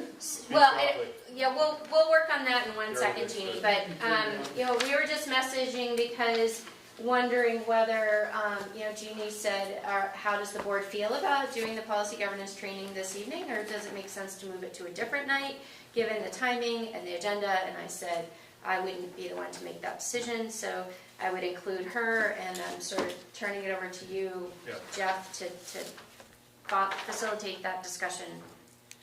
We're happy to get going, but I want to... But what's the board feel? I mean, we do have 2 executive session items. We've got a bunch going on. Lindsay? I would love the refresher, but I do think we got some other things going on. If we could put it off, just because it's already 7:45 and you planned 45 minutes for the presentation, and then there's still more to come, so we'd be here probably till like 9:30. Any easy to reschedule, do you think? I mean, we're gonna... Jeannie's nodding her head. Jeannie's nodding her head, yeah. I'm fine with rescheduling. I would be completely wrapped listen to everything I say because I'm so loud. But I totally understand that at 7:40 at night, you might not want to go into a 45-minute agenda item. Right. And I'm happy to reschedule, I'm available, I think, what I think is your next meeting. You and Randy can talk about that, of course, but I'm happy to reschedule. I'm also happy to sit here with you for another hour, so it's totally up to you. Yeah, I'd like to stay all night. Fitting it in next time or the time after, better opportunity at those meetings, you think, or not? Well, They're hard we to will tell. be tackling middle school for the next couple of meetings. But this is important too, so, and it probably in some ways there will be more time available than there is this evening. Okay. So it's probably a better decision. Not for you is you might think about starting, I don't know if it's even possible to you, but starting a meeting early. That's what we did tonight, Jeannie. Yep, we did, we used that strategy tonight. Well, we had reorganization tonight, though. We won't have that hopefully again, unless there's a coup. But, Next year. what's the feeling of the board? Any strong feelings? We know Lindsay stated her thoughts. I If concur. nobody's against tabling You this concur? till another I meeting, concur. I With guess I Lindsay's. wouldn't mind that. So is David. Okay, so why don't we table it to a future meeting, and we'll let, I guess we'll have an agenda planning committee, and they can talk with Randy about it, and we'll go from there. Can I, Thank you, can I say Jeannie. one thing? Yes, Kelsey, please. Sorry. That's all right. I think this is really important, but 45 minutes for one meeting, like, is a lot. Is there any way to, like, break it up into two? You know, so it's like 20 and 20. I just think we're always running short on time. But you guys can talk about that in your, We'll talk about it. yeah, it's just an idea. Jeannie will talk faster. This I'm probably overstepping. Loud and fast. Yeah, No, softer and faster. I just do want to say, I mean, I think it's important, we have a lot of new board members, Absolutely. and it's really important that people understand policy governance. Jeannie does a great job with that, I think it's Yeah. important that we do it, but that's actually one of the reasons not to do it tonight, because otherwise people are gonna be trying to rush through, you know. Right, very good. So I hope it wasn't too inconvenient for you, Jeannie. No, So no, it looks like we're gonna defer. I'm watching board meetings and yours was fun, so. I mean, 17 years of it. Yeah, I know. So thank you. I look forward to our next opportunity. That's great. Well, It's thanks so so good to much. see you. Appreciate your patience. Thank you. Thanks, Bye-bye. Jeannie. All right. Now we move into I know. executive limitations. Yeah, this is a good one. On page 12, endorse school renaming. And you outlined the process, which I thought was pretty creative and thorough. Well,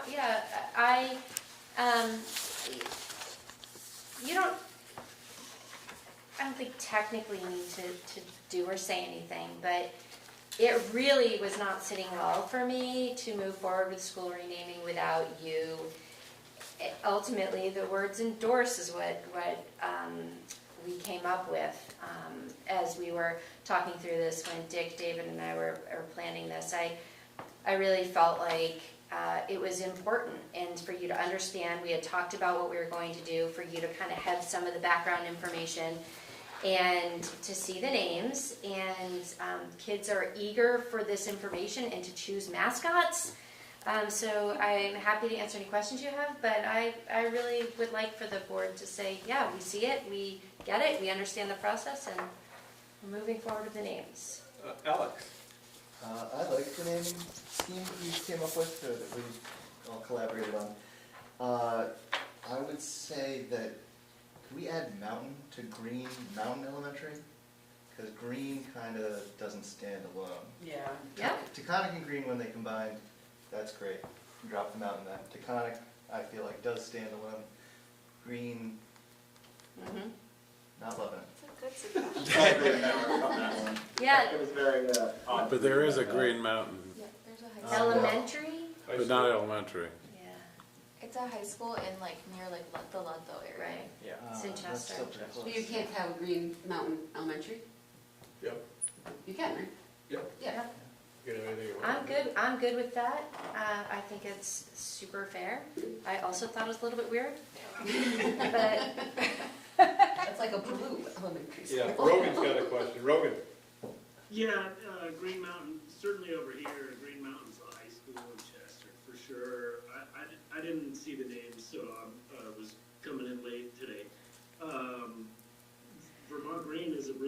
their soccer team. What is it? Green Elementary? Yeah. Yes, Is that correct? yes. Yeah. I think I agree with the conflict of Green Mountain being the Chester High School, but otherwise I don't care. I also think, isn't the Dorset building red? Yeah. So it's kind of, I think it's a little weird to have a red building called green.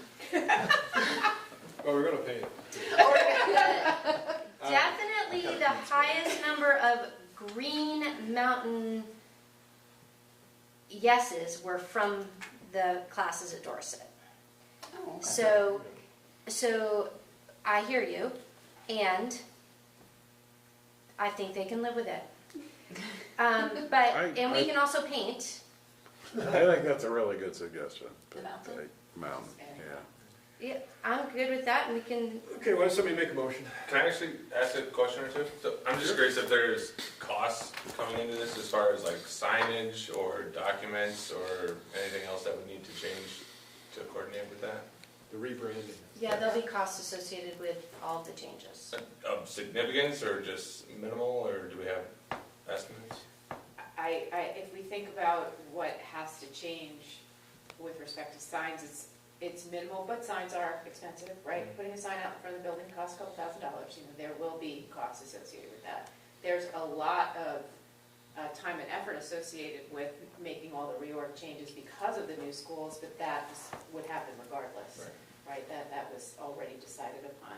Cost-wise, specifically to the names of the school, I can't really think of any other costs associated with just the names of the Stationery and schools. stuff like that. We don't have that. Everything Yeah. is printed. We don't order things like that. It's like, so really it's just putting up the signs. I am. Yeah, really. I am old, yes. As old as the Green Mountains. Yeah, right, there you go. I guess my only other question would be, is there concern over confusion? Just because bus routes or, hypothetical, some kid gets on the wrong bus, it takes them to Dorset School and they were meant to go, home to Sunderland or whichever direction they were heading. And now parents are confused where they're at. They're at Green or they're at Taconic, and it's not straightforward. Or people know these schools pretty historically. I'm just curious if there's any concern over confusion with the name change. I think people will get it pretty quickly. I'm not anticipating, although it's definitely possible that somebody might be confused. We'll do all we can to make sure that doesn't happen.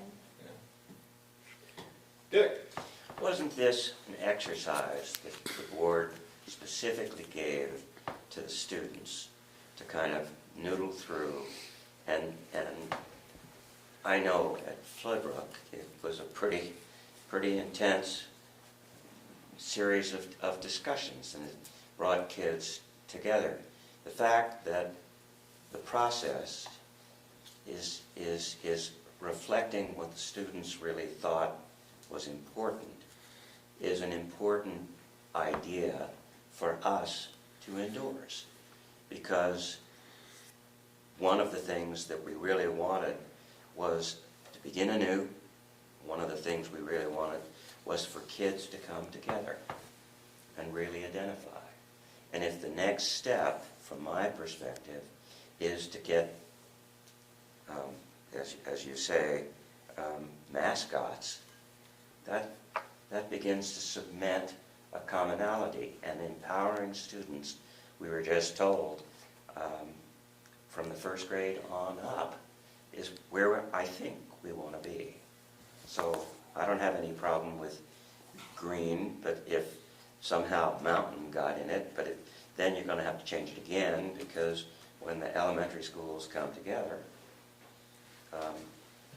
Taconic and Green Mountain Elementary School, pretty complex. You don't have to put the mountain. We'd probably stick with what it says here. I heard that as a potential change. But it is, green does sound a little plain, simple, plain.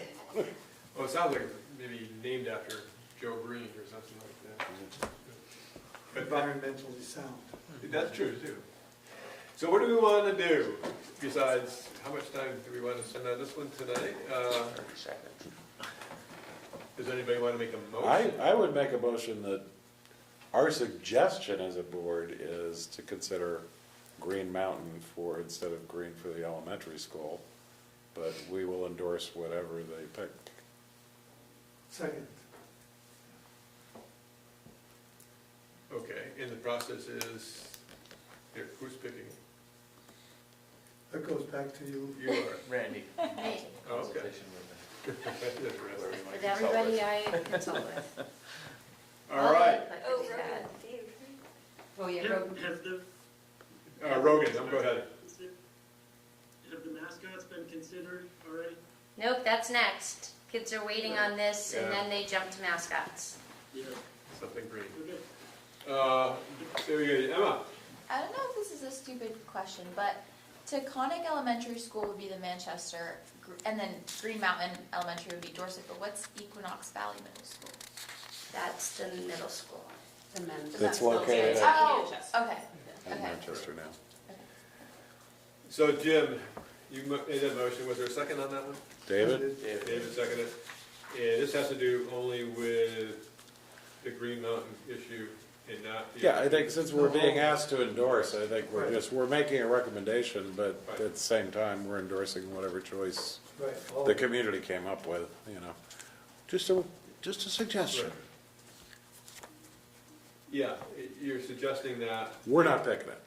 I understand that. But you wanted an action on it, correct? Right, so he's saying Yeah, endorse so- what Right, they decide. endorse Green Mountain. And the other two? No, I'm saying that we endorse, we make one recommendation. They presented us three, Yeah. and then a future change. That we're endorsing that, but we have one suggestion that they consider making the green All right. elementary school, the Green Mountain Elementary Don, School. you got that one? Okay. Is there a second? I did that. You seconded it? Yeah. Did that. Any further discussion? Rogan has his hand up. Rogan, Oh, sorry, I didn't need to have my hand up. that's all right. It happens. Further discussion on this one? Everybody's clear? Okey dokey. Let's see, all in favor, say aye. Aye. Those opposed? Anybody opposed? Nay. Rogan's opposed. Nay. Yep. Any abstentions? So the roll call is, without going through the roll call, there's only one negative, so just Rogan down as a no and everybody else is a yes. If you don't mind, Tom, please. To say who's, Right, Yeah. so the roll So is. everybody is a yes except for Rogan, I believe is the case. Correct. Why do we need, on a simple It is because- endorsement? State law. It's a law. Okay, But I agree, but it made it as simple as possible without actually going through it. that was, I thought, for I'll election change my purposes. vote and No, I'll hold things up. I just think Green Mountain High School, it's in Green Mountain Elementary, it would be like creating a Burton Elementary in Chester. It would just be weird. That's my only. Yep. Understood, but we'll So send a it lot of back Green Mountain to stuff. powers to be, i.e. Randy, I guess. We will sleep on that one tonight. This is Yeah, temporary. come up with a decision at some point. Not a problem anymore. No. So we all set on that one? So is he still a nay or is he saying yes? He's still a nay, yeah. So you wanna have everybody, Well, he's saying, He's saying he's. if it was holding us up, I don't think it holds it All up, votes. right? right. Yeah, we're fine. Rogan, tell me what you're doing. Strike my vote. I'll say yay. Then it's unanimous and we don't need the roll call, thank God. Thank you, Rogan. You're a team player, man. All right, we had enough of that one, haven't we? We have, Yes, thank we you. have. Okay, discussion, this is executive limitations on B, page 14, policy 2.4 survey results. And I would say it's looking pretty good. So, 100% compliance, and there's comments down below.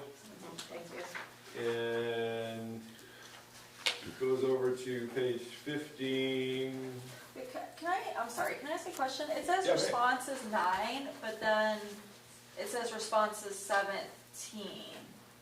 Under, 17 people clicked to fill out the graph. but there's not 17 of us. Yeah, I'm not sure, I haven't looked at the results, but we can ask. Can't we vote more than once?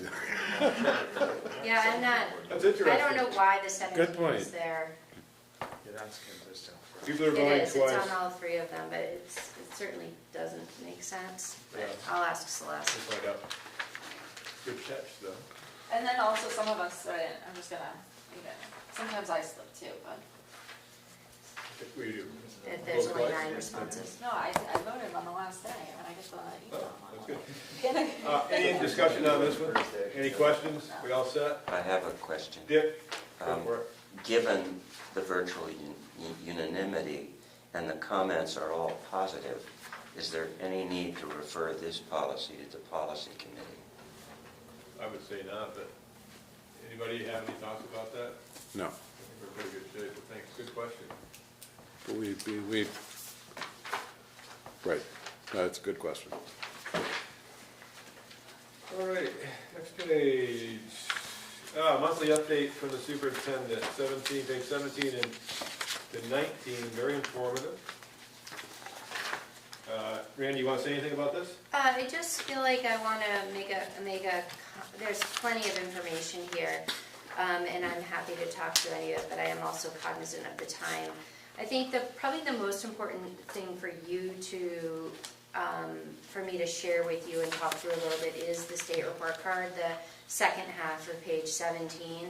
This was released, the document itself, the report card's 155 pages long. And it is the first report of its kind in the 13 years that I've been working at the BRSU. And it's built on the annual snapshot, which is, as we have discussed as a board, very confusing and represents information in a way that can lead people to make assumptions that are not accurate about performance.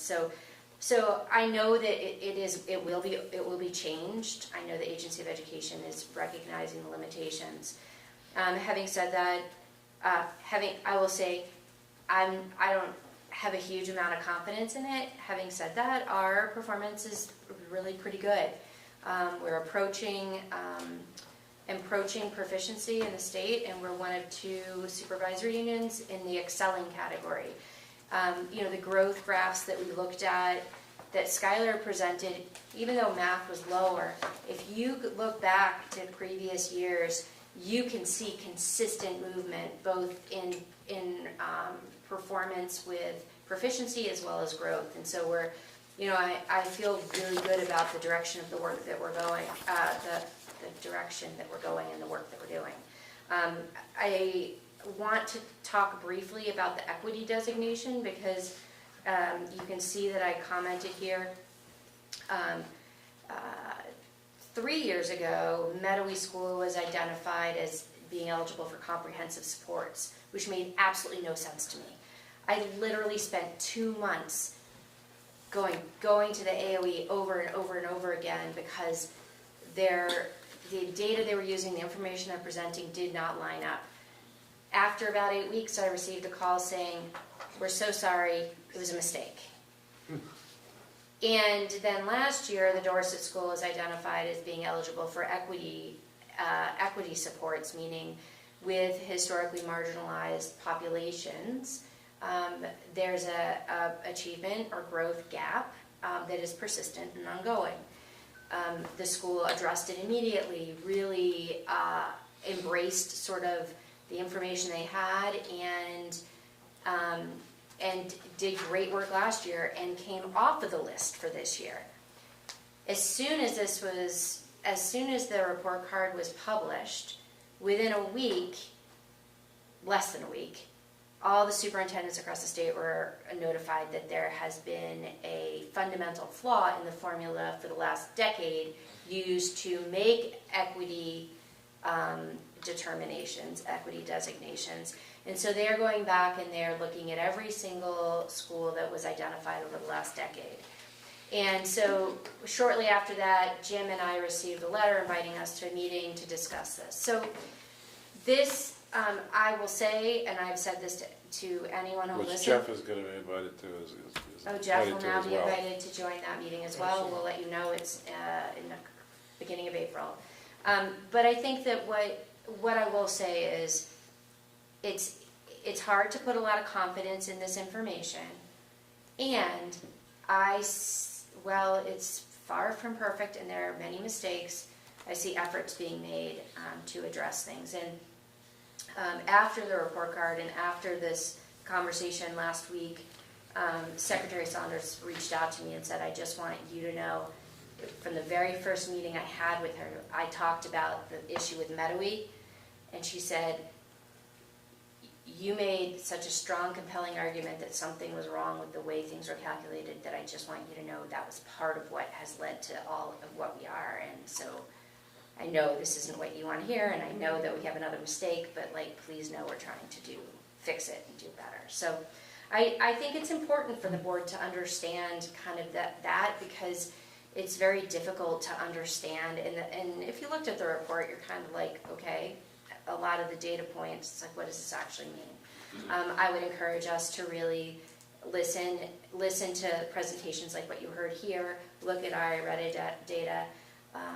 The reason that we'll be looking at subgroups at the BRSU level is because our school populations are really very small. And so when we look at data at a school level, I can't present that to you. There's too much suppressed information, so the only way that we can really look at it is holistically at the system level. So I think that all of that is important.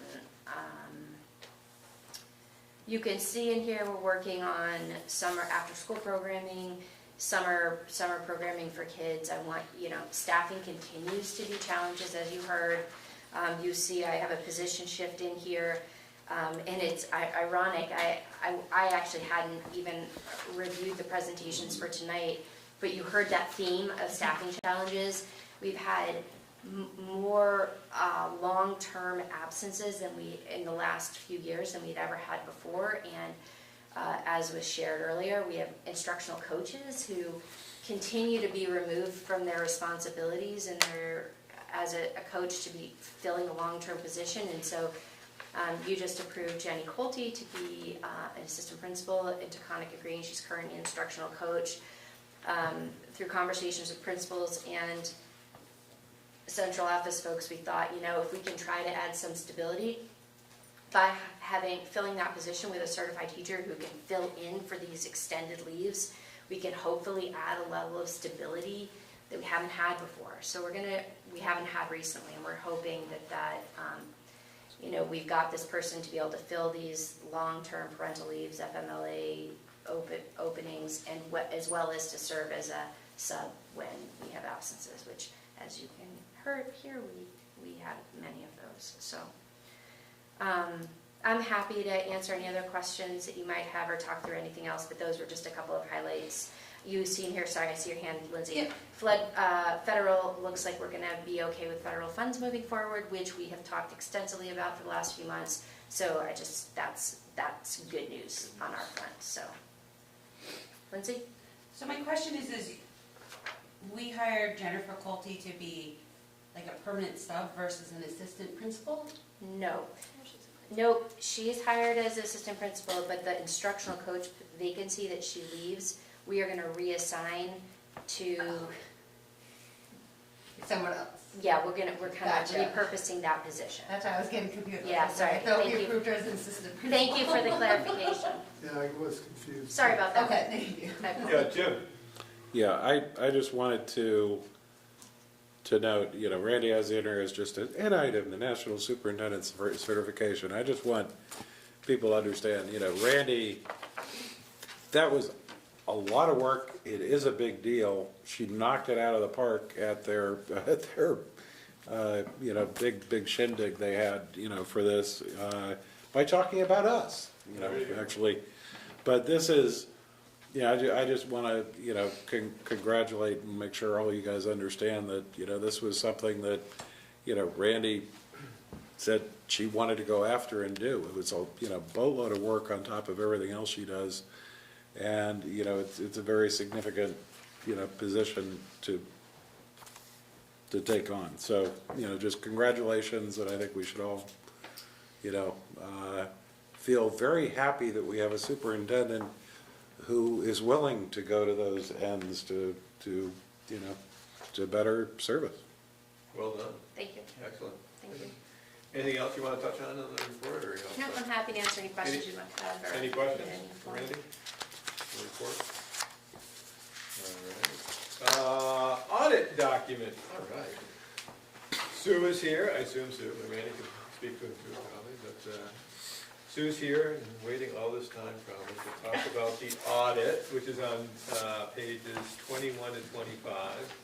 Looks pretty good again. What would you like to say, Sue, or Randy? No surprises. Randy or Sue? You gotta say something, you just waited here all this time. Our auditors are great, and There you go. and the audit went well, went smoothly, and And why is that?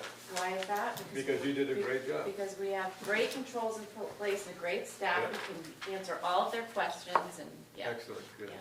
And this is, as the Sue manages as the fantastic. finance nerd, I can just say, this is as clean as you can hope for. Yeah, Sue does fantastic work, as does her entire team, and she has great skills, great leadership, and proud of this work, so thank you.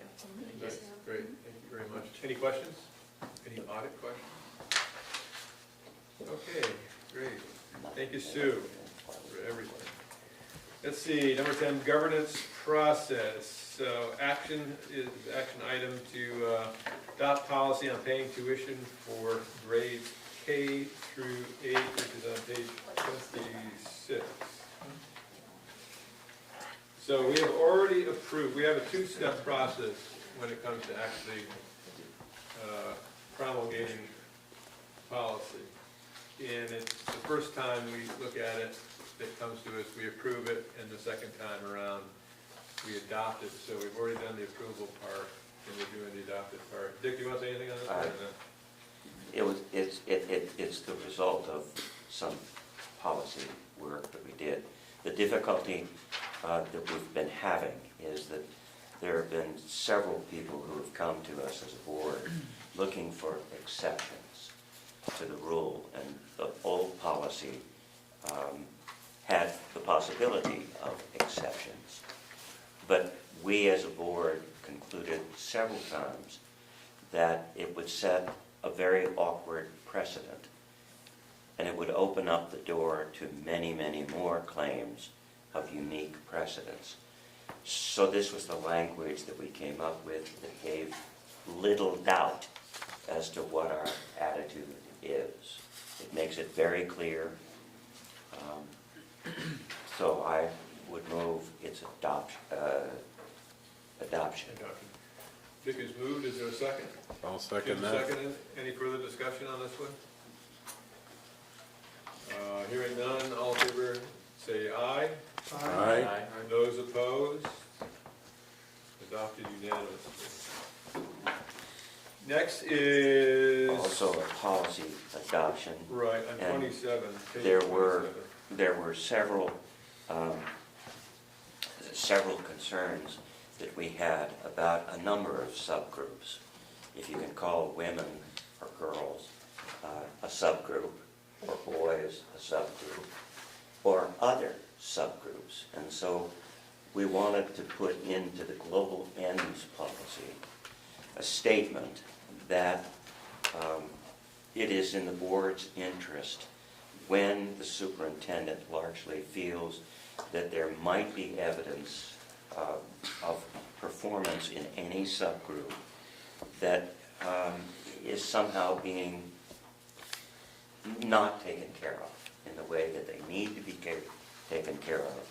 And after considerable discussion last time, we concluded that we needed to add to the global ends policy the final statement that you read here, which leaves the superintendent to identify that subgroup, and obviously because policy governance says that she's in charge of fixing problems that she identifies, that will give us the sense that our policy, that any marginalized subgroup needs to be addressed, which is why it's where it is. So I move its adoption. Is there a second? Second. Dick and move, Ben is seconded. Any further discussion? This is an amendment to the policy governance policies, whereas the former one the one we did before was a general policy. No discussion, all in favor, say aye. Aye. Those opposed? Abstentions? None? It is adopted unanimously. Thank you. And we are now at the Sunderland School. Discussion and action relative to the sale of the Sunderland Elementary School. Page 28, that's outlined. And I think the proposal is to sell it for $1. Randy, do you need to say anything on this one, or is it pretty self-explanatory? Yeah, so the second paragraph on that page is the motion that I need, according to law, for you to make in order for us to move forward with offering the property to the town. So I'm asking that you make a motion to vote to close the school according to that language in that paragraph. We've been working with legal counsel on the process, so. Right. So essentially, we're looking at a motion, so somebody would move to. I can state it, so move to Right. Close the Sunderland Elementary School because the property is no longer needed for the district's educational programs or for continued operation in the district. Is there a second to that? Second. Discussion. Do we have to put the price in there? The price is No. ensconced in the agreement Oh, I see. that Okay. goes back to the Norshire The Committee. original, okay. Oh, yeah, articles, yeah, okay, it says that. I got you. I just wanted to say that as I serve on the Sunderland Select Board, I reached out to the LCT to see if there's any conflict of interest in me voting, so I don't see any. They didn't specify, so I do plan to vote unless anybody saw any reason for me to recuse myself. Good. It's a good thing you're reaching out to the LCT on that. Wonderful. Any further discussion on it? Just point of clarification, we have already voted to close the school, but Correct. this is the language they wanted in addition, okay. Correct. Transfer the property. Yeah. Yep. Ready for the vote? All in favor, say aye. Aye. Those opposed? Nobody opposed? Abstentions? None. All right, that passes. Great. Reflection on the annual meeting and election. Who would like to reflect? Randy, you want to reflect or not? I feel like I shouldn't start reflecting. Who wants to reflect? okay, go ahead, Dick. I would like to point out that unfortunately the town of Londonderry did not vote like the second largest town in our district because the moderator made a ruling at our town meeting that while the voting started at 7, my wife was, as a select boardman and then, was presiding over it, the real number of votes that showed up at Londonderry was about 15 minutes before the start of the meeting at 9:15. By 9:37, I looked at it, the polls were closed pending the end of a rather lengthy, contentious meeting. At 1:15, they were reopened. Thus, almost everybody left instantaneously, and there were very few votes. I will appear next year before the select board and ask that that never happen again. Is your meeting the night before or Saturday before? Or No, it's did they, Tuesday. You've got the tradition. Starts at 9:30 and only votes at the town meeting of people in attendance Right, gotcha. get to vote. So I apologize for Londonderry kicking us in the teeth. What'd they do? What? What was the final vote? I don't know. We've never received in the past, because we consolidate all the votes, Oh, yeah. and the news article did. But there's no count for Londonderry? Well, there's a count. There were some people who voted, Okay. but Right, we you don't couldn't vote. get the town by, So, we actually do get the town by town in a lot of towns. We're supposed to commingle now. Yeah. Really? It should not be. Newspaper guy. Yeah, no, it shouldn't, I know. Lindsay? I just had a question, because I was at the town talking to some of the people in the town, and I was overhearing some conversations, and the blank school board positions, people were not even understanding that that was a seat that was open to do a write-in. Is there any way to clarify on there that it's an open seat, if that makes sense? Because they didn't understand that, like, there was the Danby and the Mount Tabor and the Sunderland. It just said Sunderland write-in, and I guess some people were just confused that it was an open position and that you needed to write in, and it wasn't just a standard thing on the ballot, but I don't know, because I know there's very specific language that we use for the ballots. I wonder if it was, so like when I went to Dorset and they gave me my ballots, they said there are people running.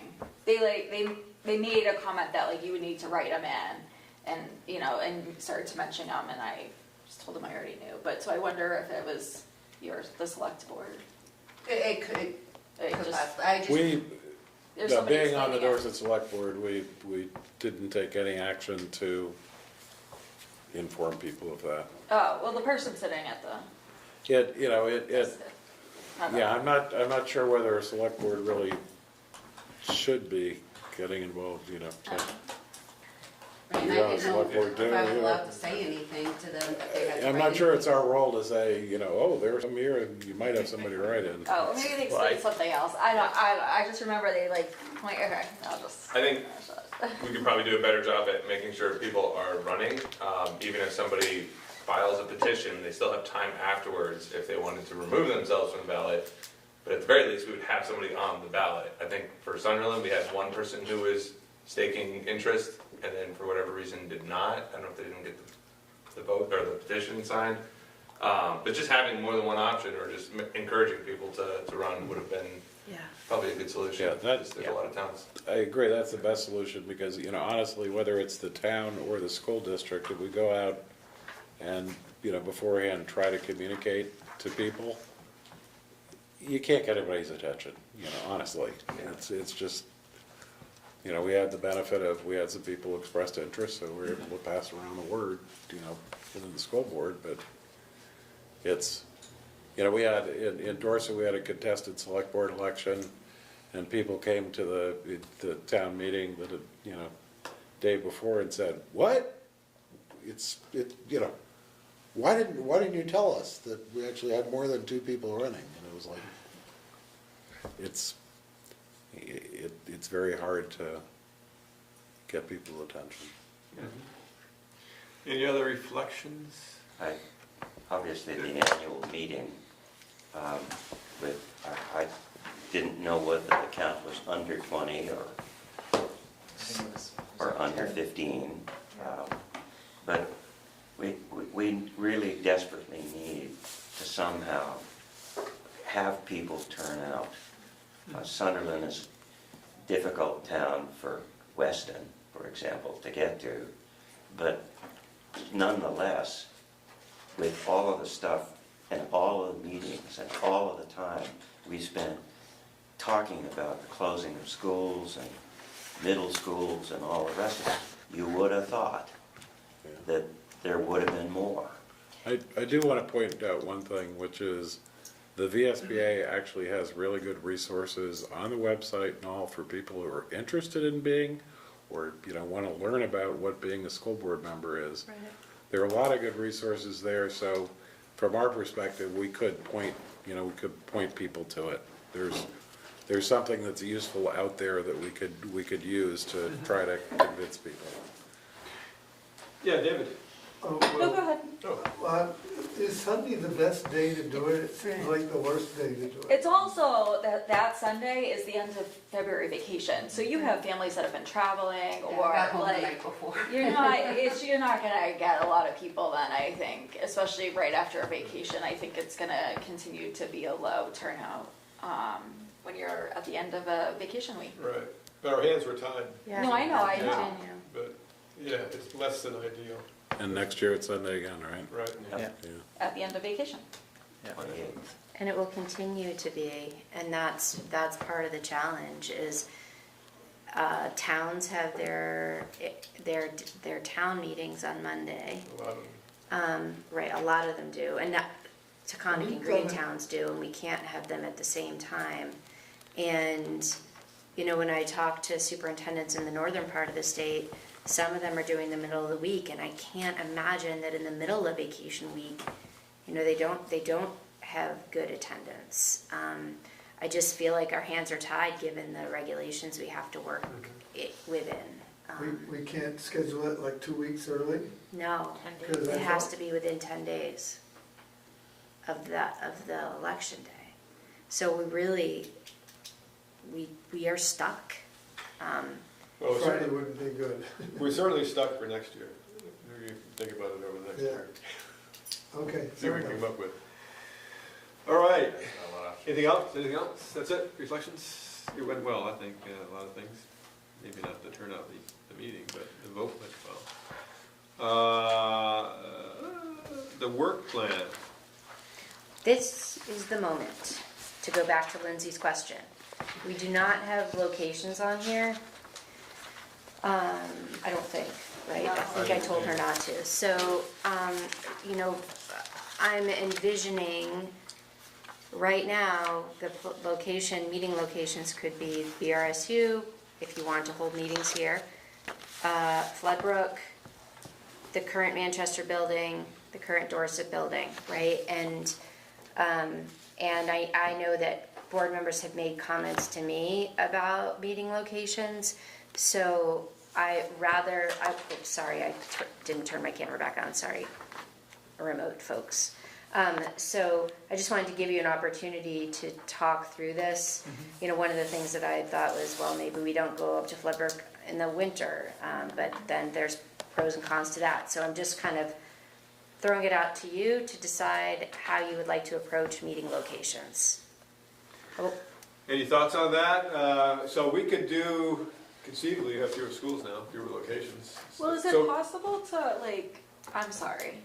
No, I was just wondering, it made, Could we- I think it made, one thing I'm reading into what Randy's saying conceivably is that we just sort of rotate and maybe accommodate the whole winter scene as far as Floodbrook goes, but we'd have 4 different sites, BRSU, Manchester, Dorset, and You don't think Floodbrook. it's appropriate to hit Courier and Sunderland one last time for April and May and then just go into that rotation? Like, Yeah, that's fine. I was thinking Yeah. more the next fiscal year, I think. oh, yeah, but we have 3 meetings before that. Oh, no, it's fine by me. Rogan, you got the answer, man. Yeah, as far as Floodbrook in the winter goes, that seems like an idea, right? That's not only unfair to me, but to all the constituents who might go to the meeting, right? It's a good point. Yeah, we'll take that under consideration, definitely. So, where are we? We're gonna, is everybody I just have, comfortable? Lindsay? I just wanted to make a point, because before I was really an advocate for going to the schools, but since we've been going to the schools, I actually like coming here better just because the space with the tables and the technology is a lot easier. When we're at the school, I feel very close to everybody without, you know, that. And so I'm just wondering if there could be more incorporation of actually coming here. I know we don't have a lot of audience space, but maybe meetings where we don't expect, you know, a grand showing of people can be here, just because this feels a lot comfier. That's a good point. Anybody else want to talk about it? I mean, being from Sunderland, I think this location is great. Yeah. benefit. Yeah, Rogan. It's good for us to be in front of the people. I don't disagree with you, Lucy, but I think to make especially with the bond vote coming up, the more we can be present in front of people, the better for us. Okay. Well, how about this? Why don't we try to mix it up as best we can, depending on the situation, more or less leave it up to the agenda, I don't know, superintendent, agenda planning committee, whomever, and go from there. But I think all those points are well taken. But definitely meet here, sometime, but out in the hinterlands as well, during the school year. Let's remember that we do get people on Zoom, and when the meetings are here and it's very icy on Bromley Mountain, we have the option of appearing there, and anybody from up in our neck of the woods also has the option to check in and be on the same thing. And maybe we should advertise a little bit more that opportunity.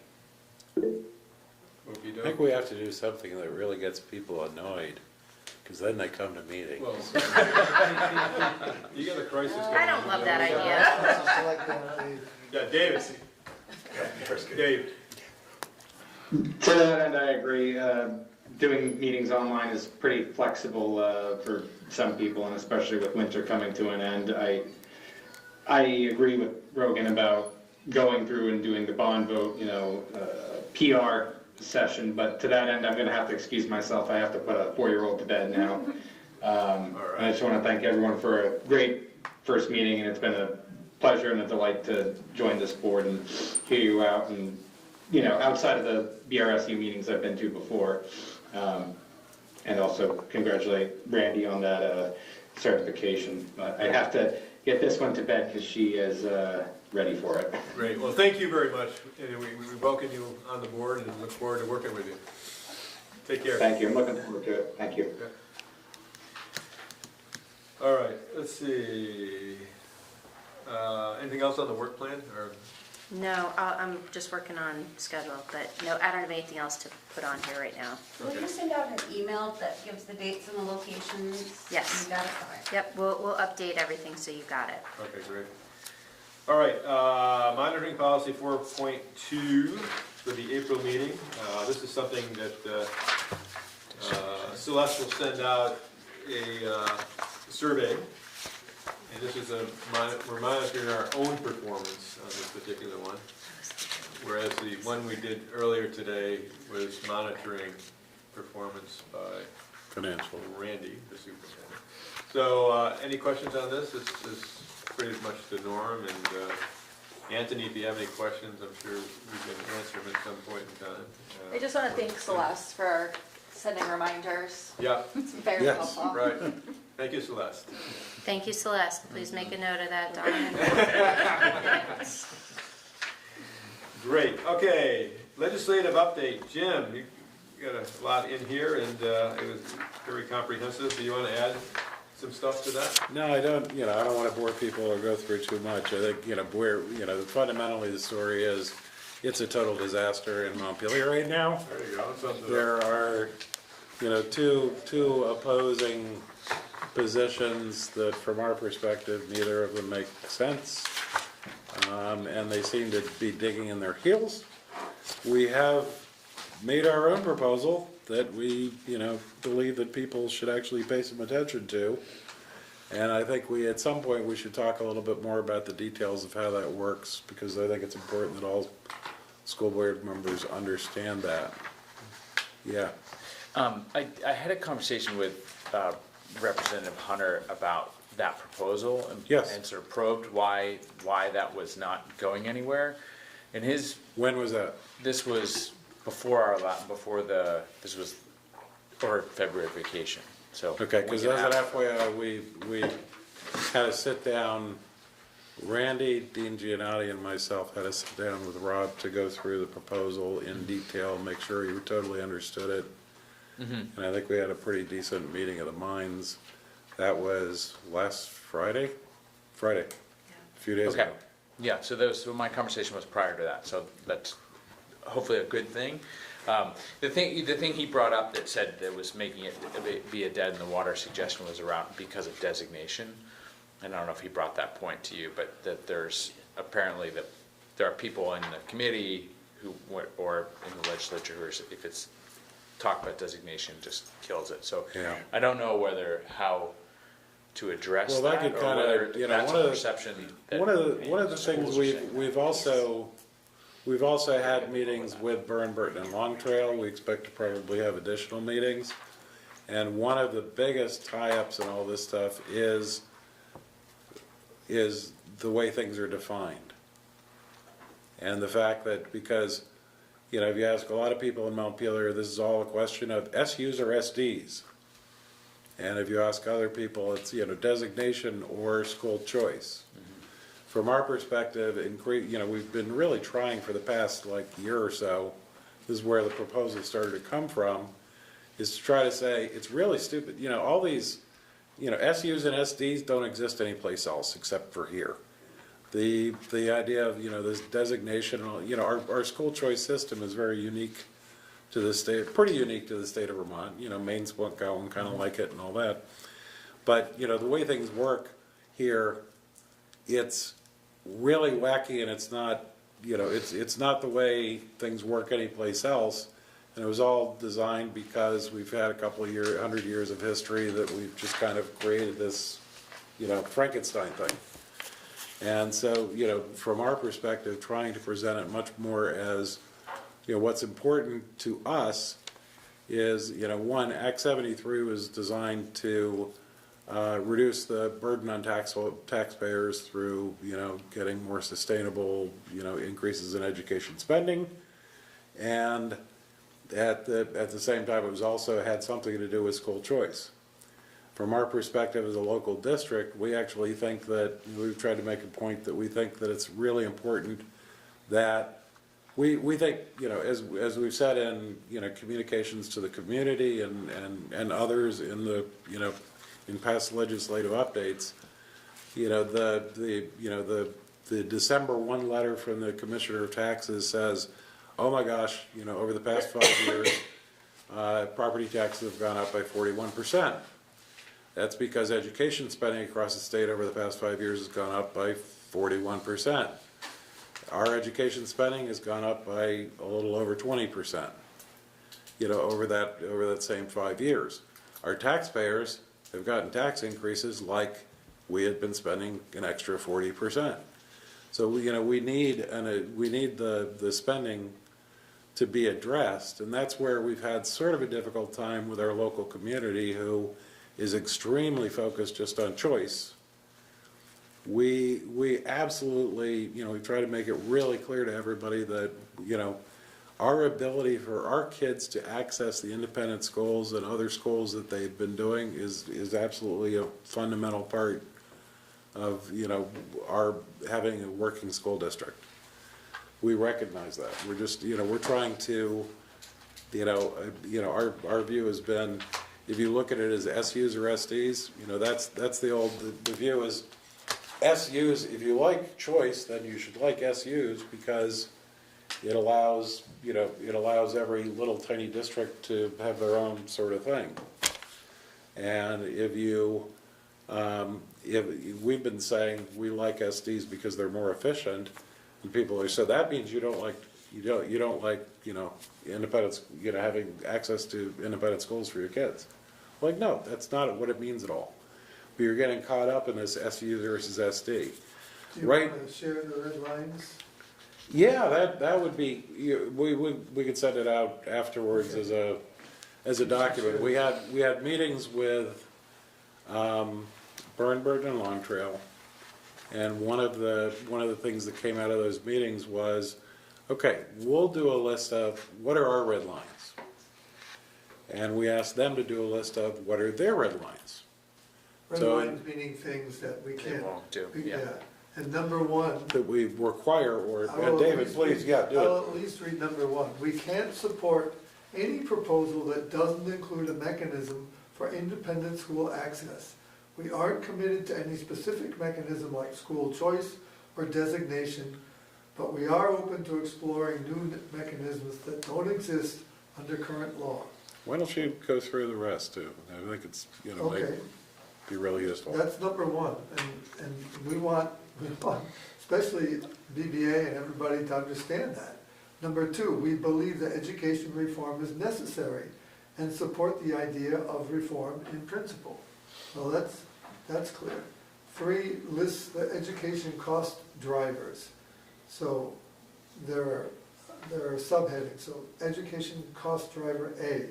We will always recognize that independent school access is not a significant cost driver in education spending. B, significant cost drivers do include health insurance costs, hyper-local districts with overstaffed schools, and schools that are small by choice. So that's all, okay? And then C, the cost drivers included in B, which I just read about the health insurance, hyper-local districts, and schools that are small by choice. The cost drivers must be included in any education reform proposal for us to support it. So that's 3.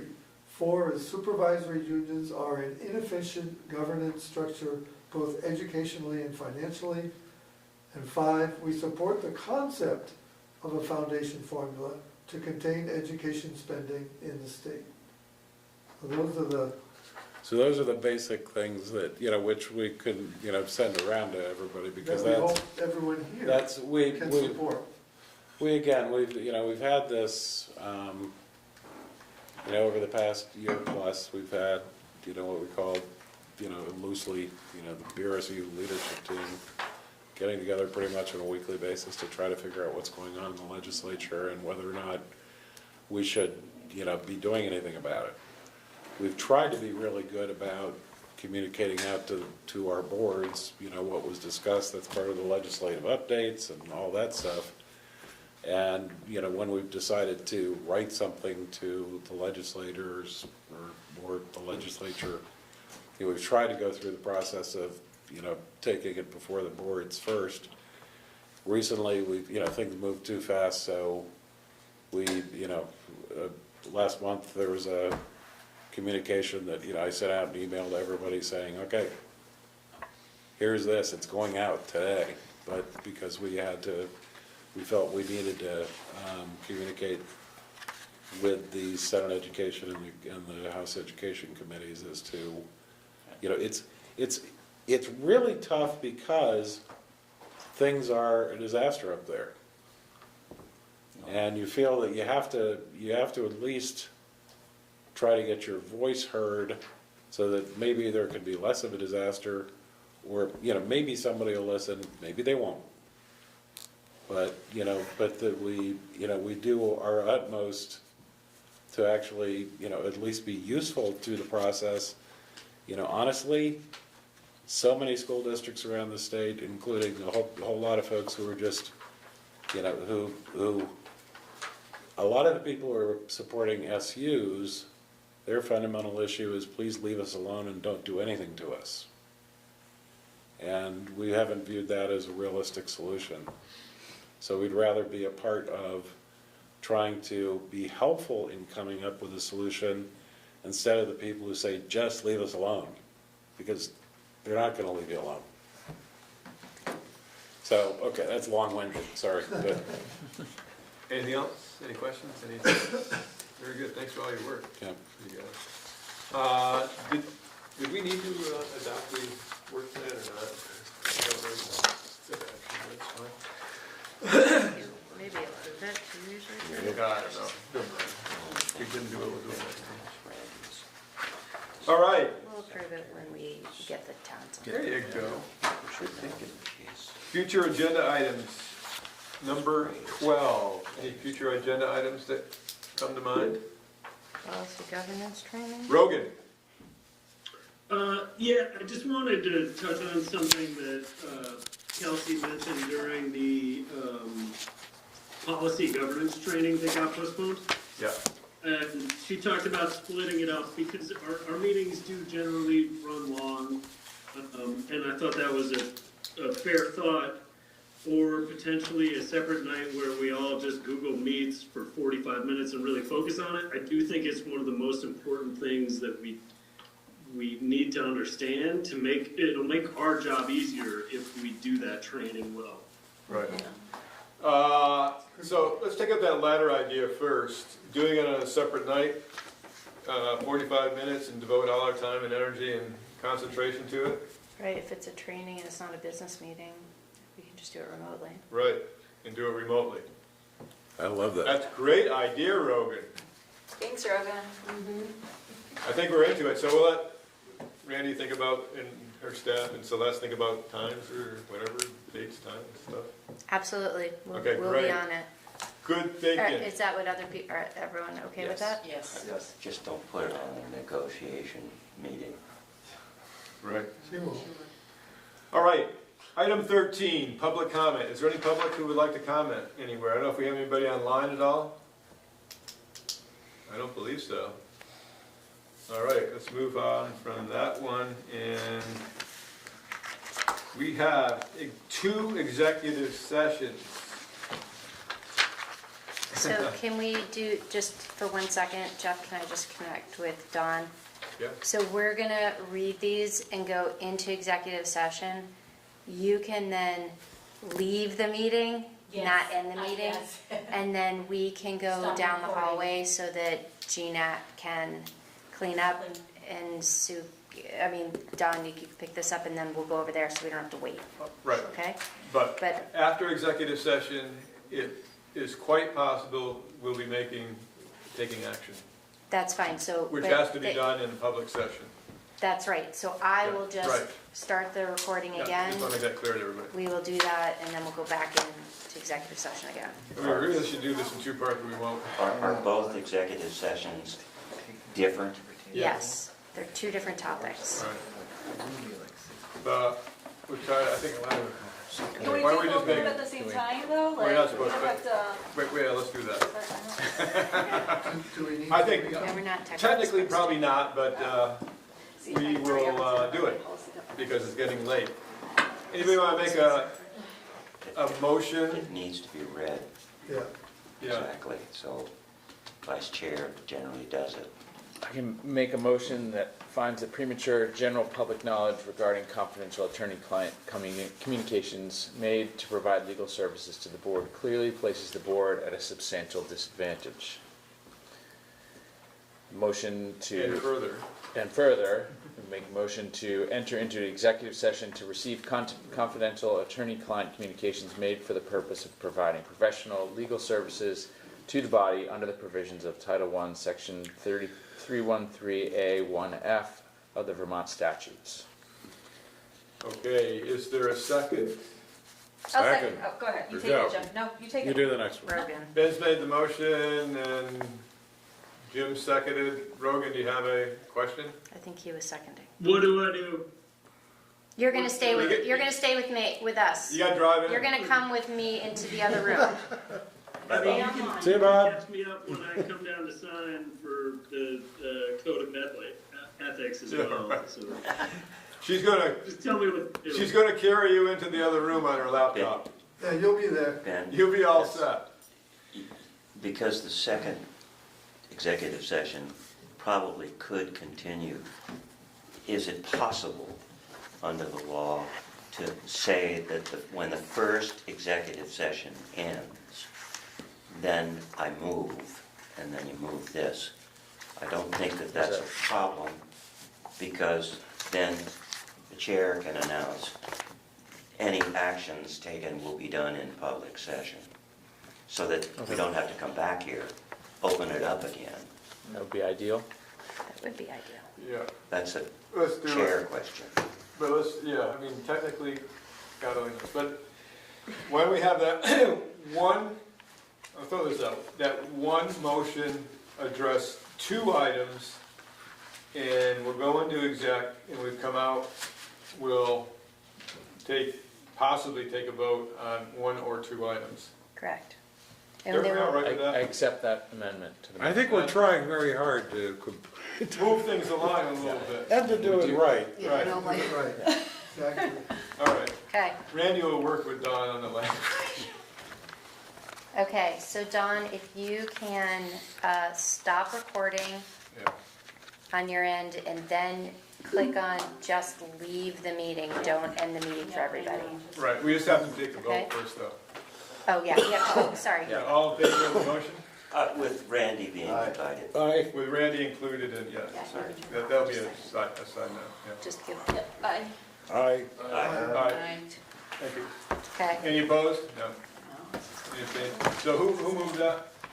Ben. I moved it. Ben moved it, oh, yeah, that's right. And Jim seconded.